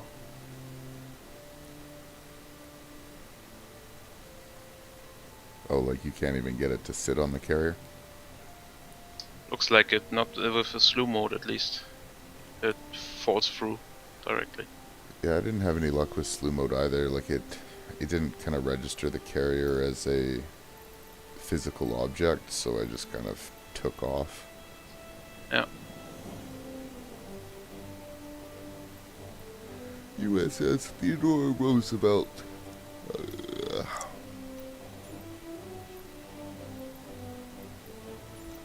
I mean, I guess I'll try the Hawk again. I've restarted. I hope it changes. If it doesn't change, I think I'm going to take a break for a bit. Go to the stupid store. Yeah, fair.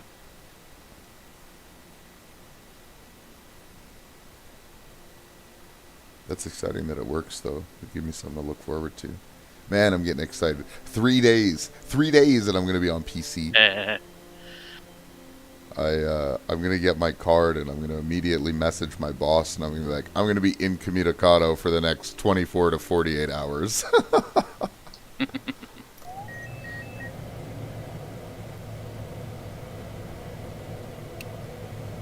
Hey, it works. It works. I can deselect things again.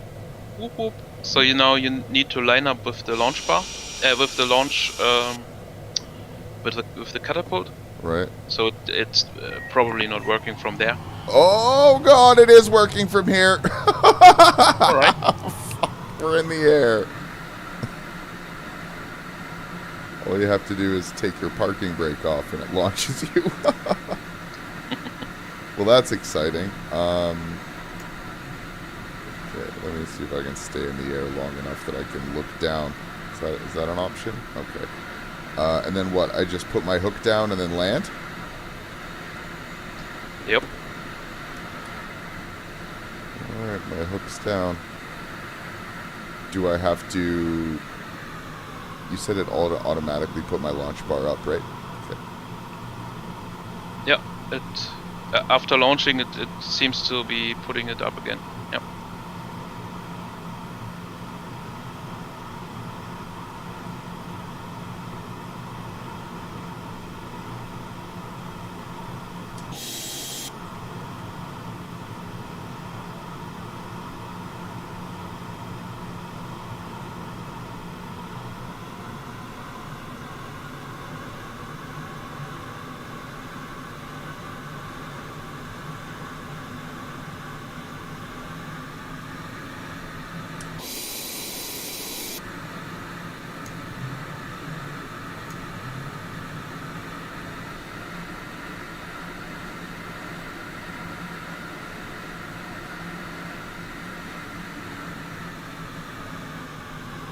You would think at very least their first-party aircraft would show up properly, like the Super Hornet, the Junkers, like all that, right? Like, it's really dumb that the first-party stuff still doesn't show up.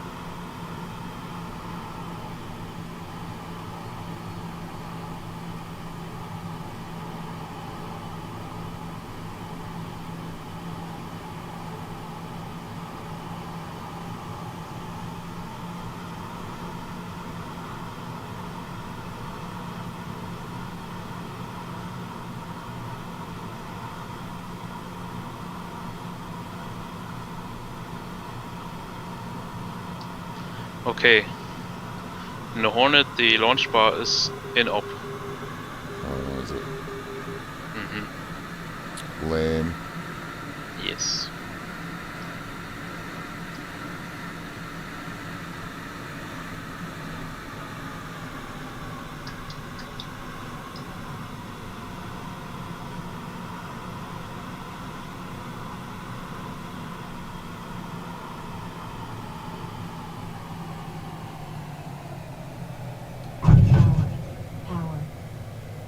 Ah, man, that's fucking cool. Yeah, so we can use the Hawk to practice. Yeah, the Hornet you cannot start from the So from the launch carrier bar switch without on, glitching. and then... Oh yeah, so I can just launch bar switch on and then throttle up, and it'll automatically take my parking brake off. Or does it? No, it doesn't. It just blows past my parking brake. Yep.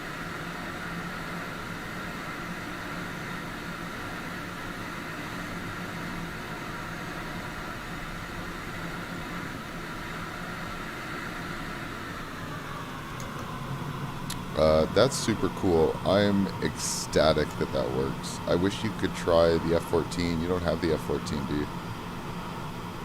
No, I don't own it. I'll load into it here when I land again. Where are you, EQ?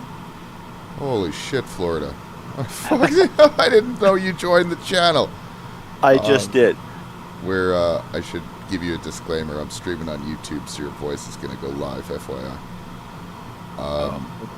We are landing on the carrier, the USS Theodore Roosevelt, just off of Hawaii. Okay.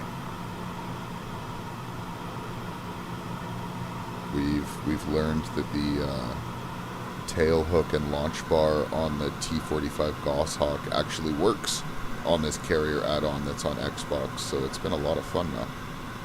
Oh. How can I find you on YouTube? Where should I look? Equius, EQUIOUS is my Okay. my channel name. Okay.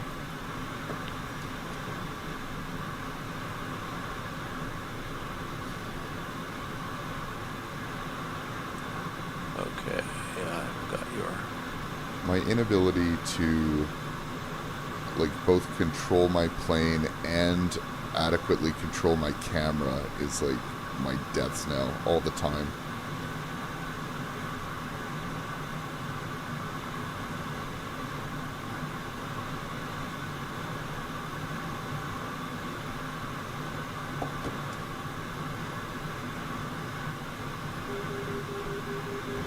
Pull up. Pull up.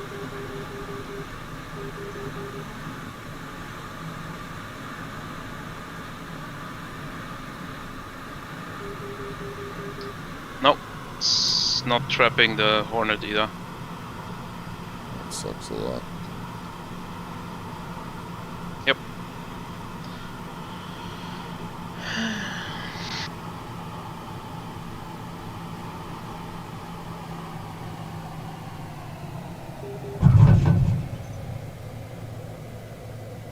Dux, you had the bolter? Yeah. The carrier does not work with the Hornet, just with the Goshawk right now. Yeah, so like on the carrier, you can turn your launch bar on in the Goshawk and throttle up, and it launches you.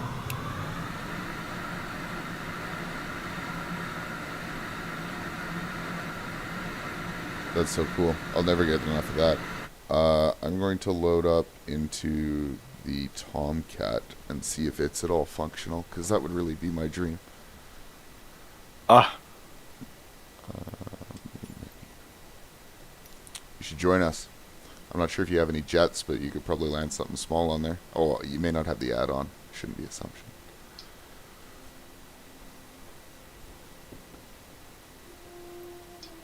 Yeah, the add-on is $11, roundabout. I have the Hornet. Yeah, that's the one that doesn't work. Ah. The carrier is $11. We should clarify. Yeah. Ah. It puts like, I don't know, half a dozen or a dozen carriers kind of all over the planet.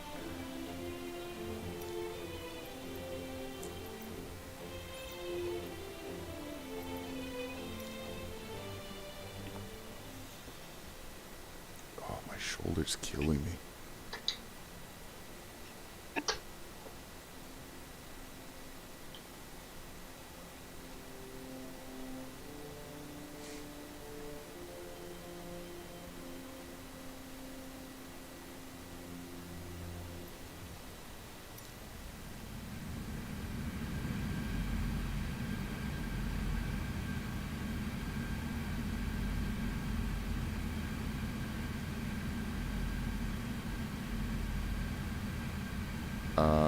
So I don't know where the launch setting would be in the Tomcat.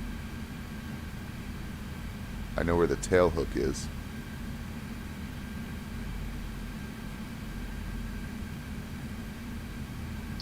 I think the knob looks the same in all the planes.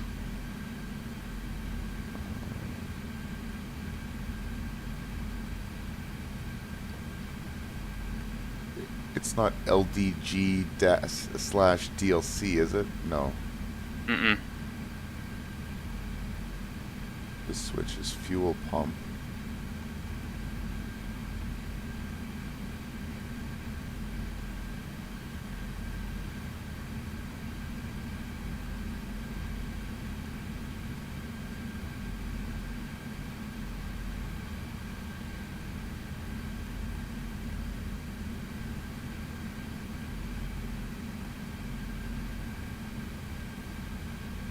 Is this the aircraft that you did the dash in? I've done it in this a lot of times, yeah, the Tomcat. Okay. Okay. So that's tested as well now. The you need to have the hook down in order to get caught. Oh, wait, what? What? Did you... I just bolted because I forgot to put the hook down. Oh, so the, are you in the Super Hornet again, or did you spawn into something else? No, I changed back to the Hawk Oh, okay. because that works for me.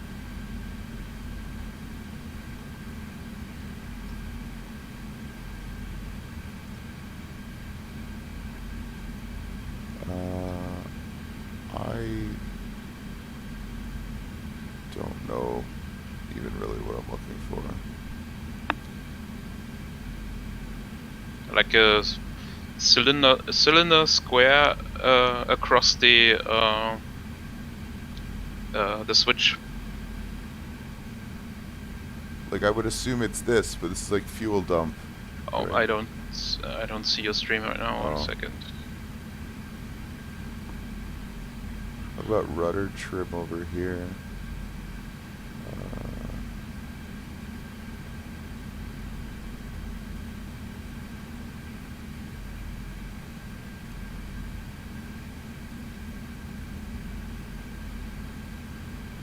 Maybe I can bind it again? Maybe it can be like on my throttle or something.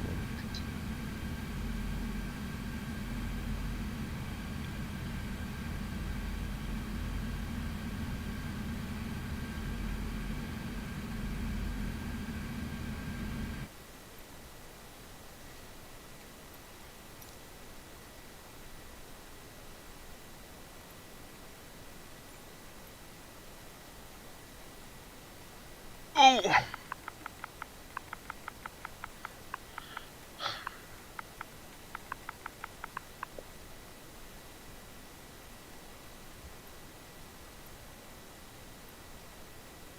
Ah, that's right. You're playing on Xbox.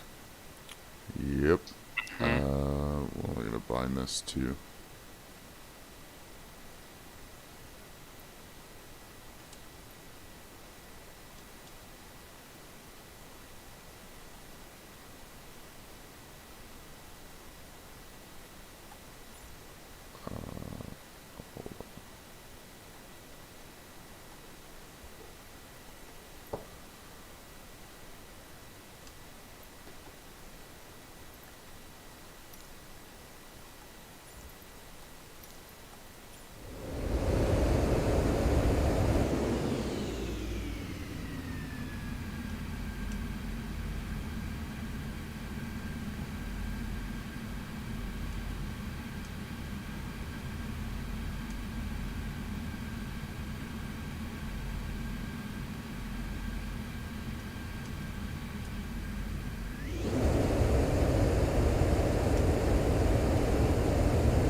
That went smoothly.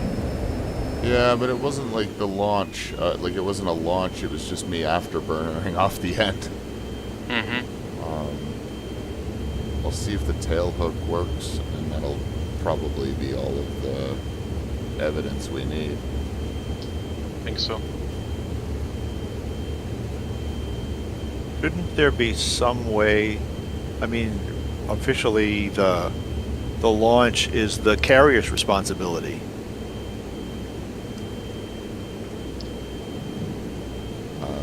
Yeah, probably. Yeah, responsibility not to, to throttle up an afterburner, but it's their responsibility to throw you off the deck, essentially. Yes, but in the sim it needs to be implemented, right? So And like, if my Doesn't- launch bar isn't modeled on my plane, then it doesn't leave anyone with many options. yeah.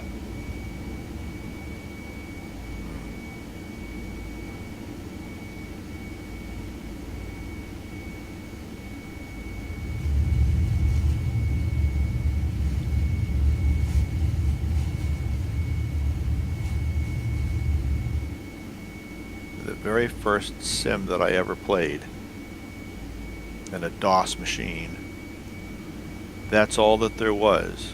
There was launch off of a carrier and land, and I think there was also sink another ship.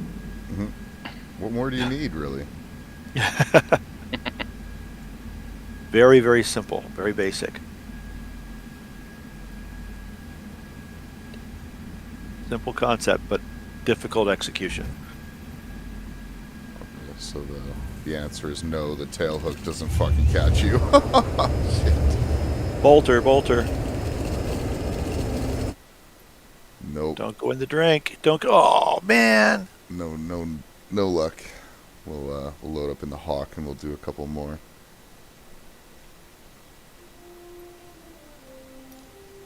'Cause at least it works. I'm very happy to hear that that works. I'm disappointed it doesn't work in the Tomcat, but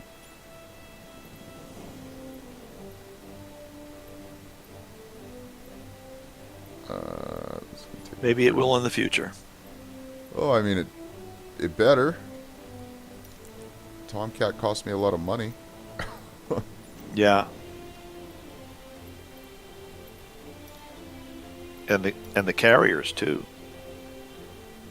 Yeah, the Not, carrier. not as much as the Tomcat, but what's the point of having a carrier if you can't get a launch? Yeah, I mean honestly, I got the carriers knowing full well that their ropes and launchers weren't modeled when I initially got it. I just wanted a challenge. Oh. Like even just putting a Cessna down on a boat is kind of fun if you're just doing it with friends. Right? Yeah. I know a guy on Xbox who did manage to get it must have been the Tomcat. He got one of the jets to land on it by basically just stalling it over the nose of the ship, and he still barely stopped in time.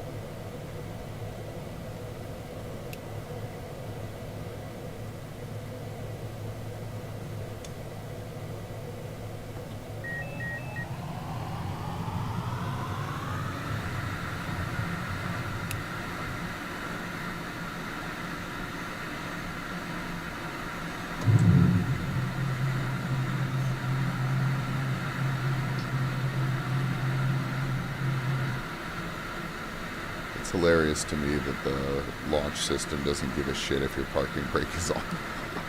It's just like, okay, we're gonna light your brakes on fire as we launch you off the ship. That's fine.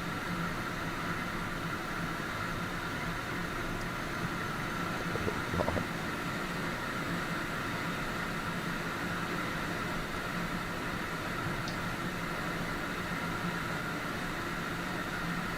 Dux, you're just circling?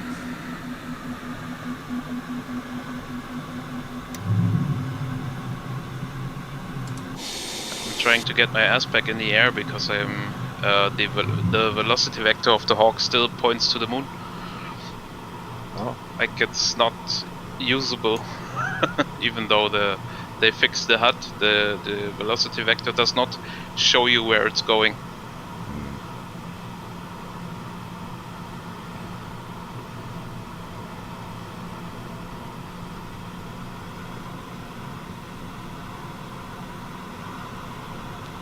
Probably put the hook down before we get anywhere near the boat. Yeah, that helps.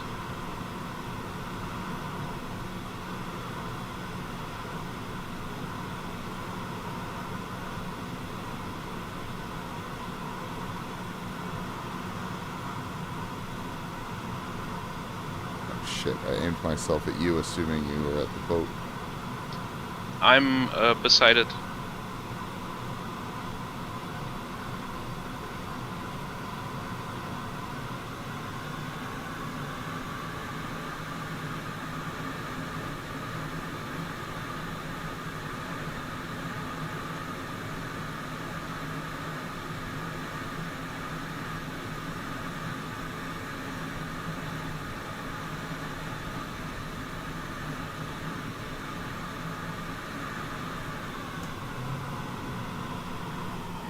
Where is this aircraft carrier? Off the coast of Just- Hawaii. Yeah, south of. God, I'm coming in fast. No, I'm gonna go around. This is not smart.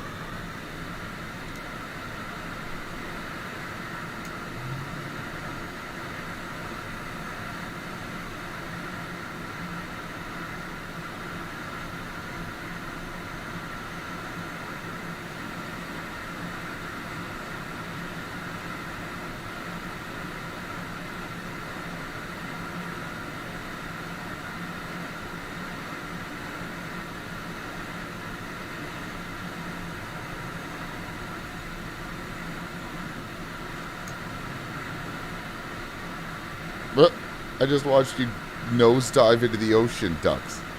Yes, I I lost control. I don't know why. Oh. My pilot just randomly spawned into my seat, so he's obscuring my vision. That's cool.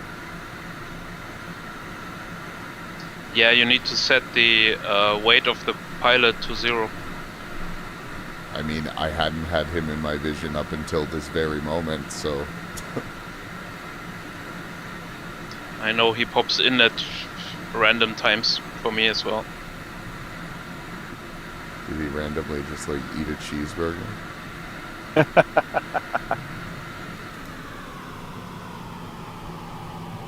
Send him to Beast Burger. Oh my Mr. god. Beast Burger. I'm gonna go eat another one of those in a minute here. I found one that's a 15-minute drive from here. You need to go get it now. Oh, it still stopped me. Oh, I touched down at like 200. I wonder what the limit to those cables really is.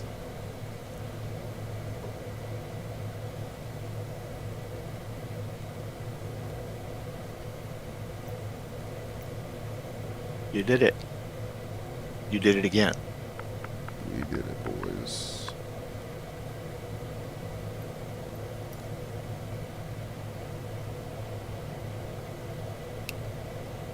Let's see if it'll launch me this close to the edge. Not fast enough. Nope. Damn. Take a drink.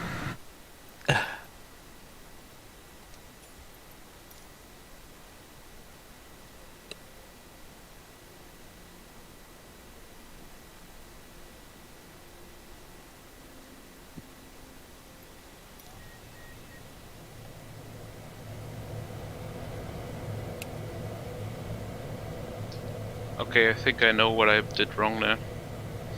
Even if you have like 130 knots or so, if you have the full speed brake up, doesn't like that. What do you mean what? The speed brake is a two-parter. It's like coming over a specific speed. It's going. It opens only halfway, and below a certain the speed you have a full speed brake.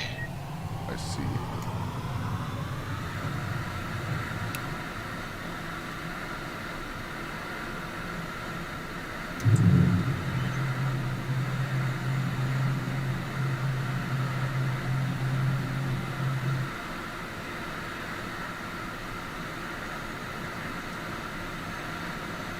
Okay.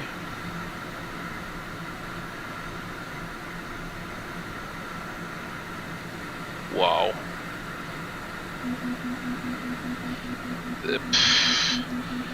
So I was the velocity vector was the whole time over the carrier, above the carrier, and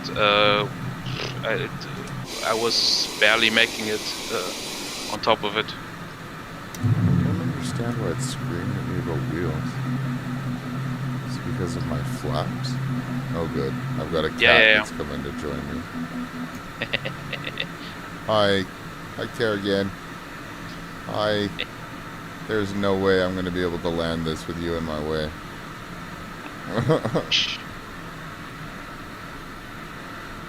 This is my co-pilot. She regularly crashes the aircraft. Hi, boo-boo. You're in the way, boo-boo. I can't see shit, boo-boo. We're gonna die and it's gonna be your fault. No, God, don't headbutt my throttle. Ah, we're going in the ocean. We've missed the carrier entirely. I've lost the boat. Pull up. I've lost the boat. Okay, hold on. We've got to accommodate the cat. Apparently. I'm on it right now, so watch for my name tag. Come here. Come on, boo-boo. There you go. There. Lay down there. Let's see if we can... My pilot has come to visit me again.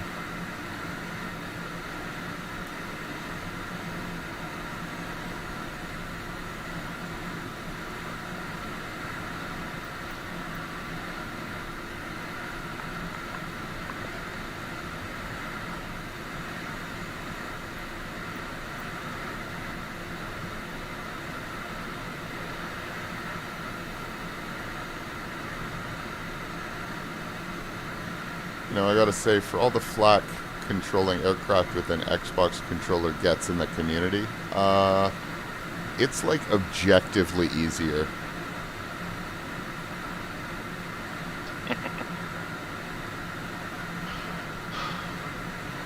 It just is. I can put these aircraft exactly where I want them to go when I'm using an Xbox controller. Controlling speed and trim and stuff is more difficult, and you obviously have less key bindings. But the actual, like, flying of the airplane, way easier.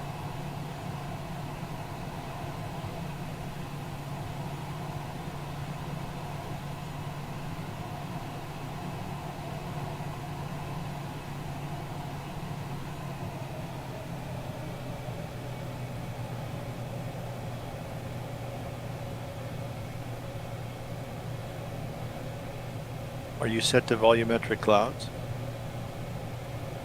Looks that way. I mean, I'm whatever comes with the Series X, but I assume it's on high or whatever.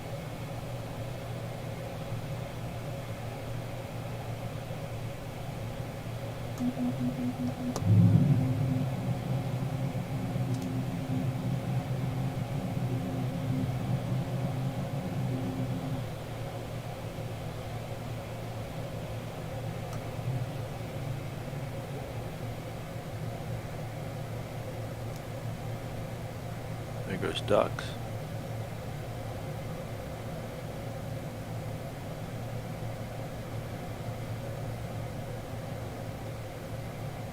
Flap.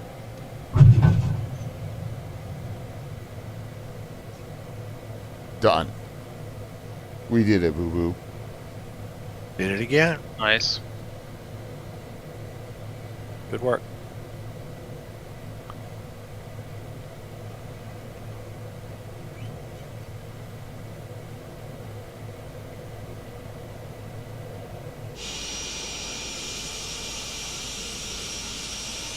Now you're getting pulled back for another launch.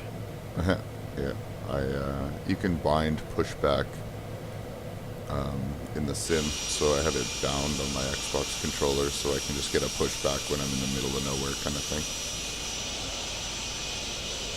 I mostly did that before I knew how to bind slew mode on the Xbox controller.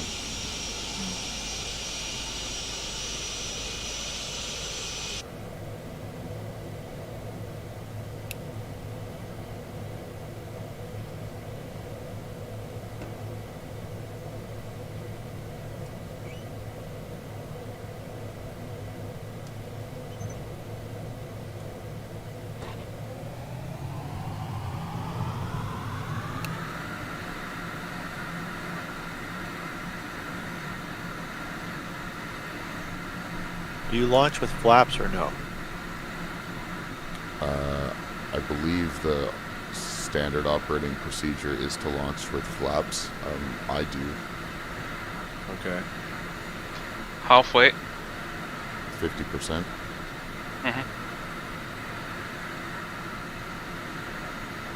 Why not full? Like, I would treat it like you're like a water takeoff where you got to get lift right away. It might be when you're heavy or something. I'm not quite sure.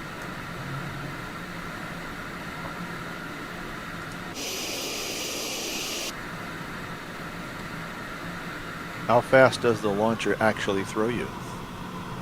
I mean, it gets me up to about 150 before I hit the end.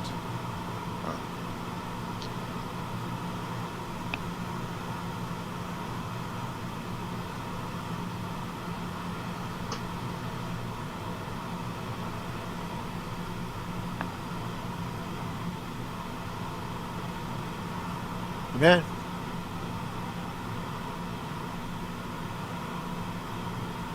What is this fucking mirror texture? What a Hang on mess. just a second. I'll be back.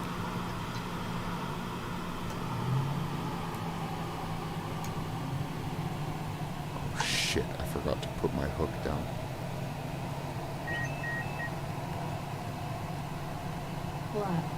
That was the parking brake. I got the hook in there too. No. Oh, stop me. Oh, it worked. Fuck. What a mess. Look at this mirror. Do you see this?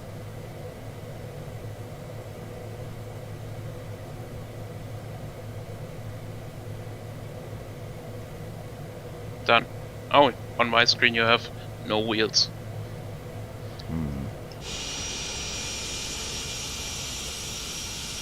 Oh, you have.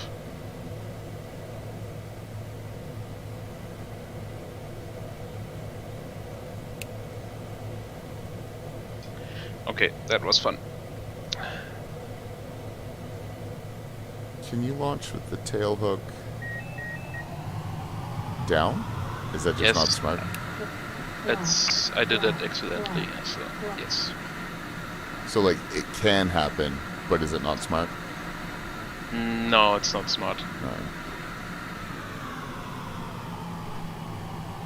I thought that was the hardware that allowed the carrier to grab hold of you and launch you. No, that's the thing on the front of the wheel, of the front wheel. It's the launch bar. The hook is just for catching you when you're. Yeah. Oh, I can't fly for shit with you in my lap, Kerrigan.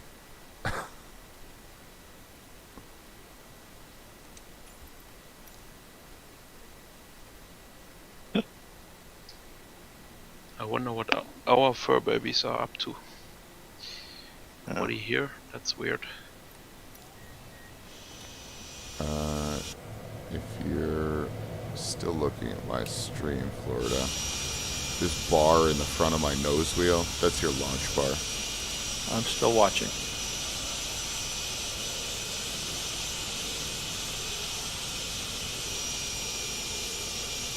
That hooks into the catapult. I see. There, you see it like raising Yeah. the bar in there. Yeah. I think I knew better. I just spoke without thinking. Oh, good.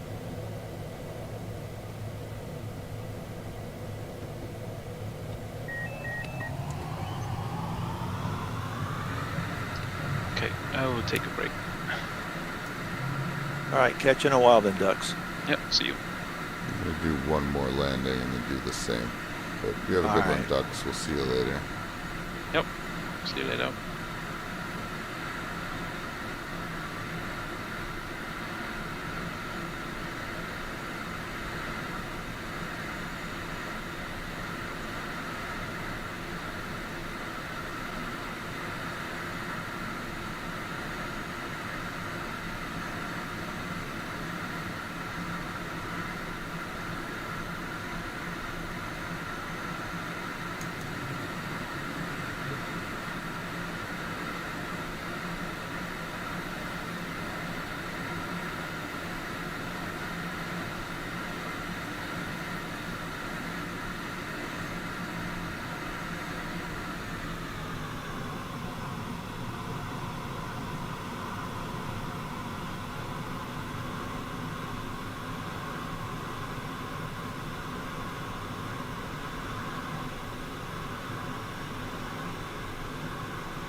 You have blackout turned on? Yeah, but I'm also like fighter jet mode with G suit on. Yeah, makes sense. Oh fuck! I can't like go in between my fucking Xbox controller and this fucking HOTAS to set that damn hook. It's such an annoyance having to like juggle between the two to control my fucking camera. Oh my god, Florida. Oh my god. I get you. I I don't get it. How are you supposed to control your aircraft while looking around your fucking cockpit with the same, like, inputs? It doesn't make any sense.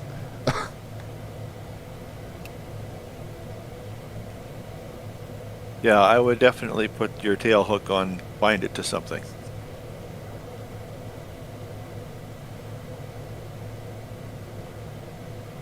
It's just so dumb. I have to bind a billion fucking keys because I can't be flying the aircraft and do this. Oh, I can't look down 30 fucking degrees. Like, that's so frustrating to me. Like, I cannot wait till I get VR. I'm going to strap the headset on, and then I will never, ever have to deal with this bullshit again. Look at what I want to interact with. Click on it with the goddamn mouse. Like, okay, I'm just, like, the only solution is to just launch with my tail hook down. That's, Yeah. At this point, yeah.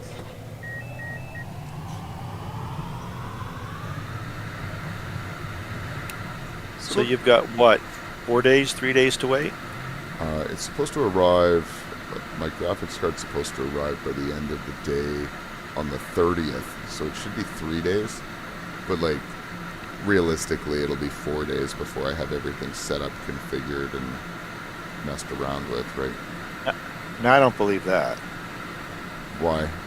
I think you'll spend long hours until it's set up because you can hardly wait. Because you can hardly wait to fly it. I mean, that's probably true, but I give myself the extra day more by virtue of knowing the number of things I need to set up.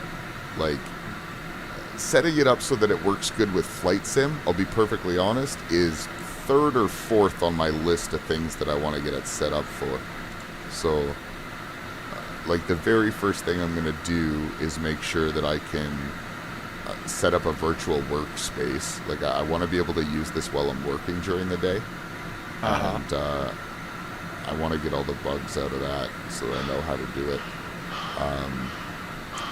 And then I also want to get it configured with Unity so that I can start, like, development and stuff like that. And the setting up of Unity takes forever, let's be honest. I'm not familiar with Unity. What is that? It is a game engine, so it's what game developers use to... Oh god, that was bad. It's what game developers use to make games, or one of the options to make games.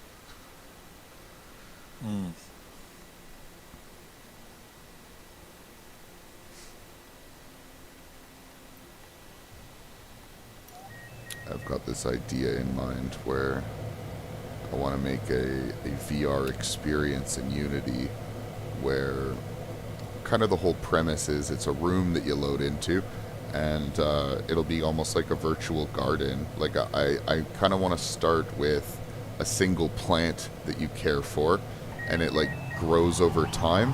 And yeah, your VR experience is basically watering and trimming that plant to care for it. I should tell my wife about that because she likes to garden. Yeah. Well, like, I like to garden too, but, like, I live in Canada, and gardening is a pain in the ass even when the weather permits. So I just thought it would be a neat kind of zen thing for someone to do at the end of their work day. Just, like, log in and water their plant and trim it, or, you know. Yeah. And as I familiarize myself with developing in VR, I think it would be cool to really just grow that idea. Like, imagine if you had a room where you could just spawn in a plant, and then you could use virtual reality to trim that plant, almost like a topiary, and you could, like, turn it into whatever shape you wanted. Like, that'd be really cool. Yeah. Anyway, these are the things I've been thinking of while waiting for my graphics card. That sounds like a neat idea. Fuck me, Florida. I took off again, and I didn't put my damn hook down. Nope. Fucking every time. Alright, I think I'm gonna take a break, man. All right. Catch you later then. We'll try again a little later when I have that bound. Yeah, I'll be on a little later. You take All right. care. Later on then. Cheers.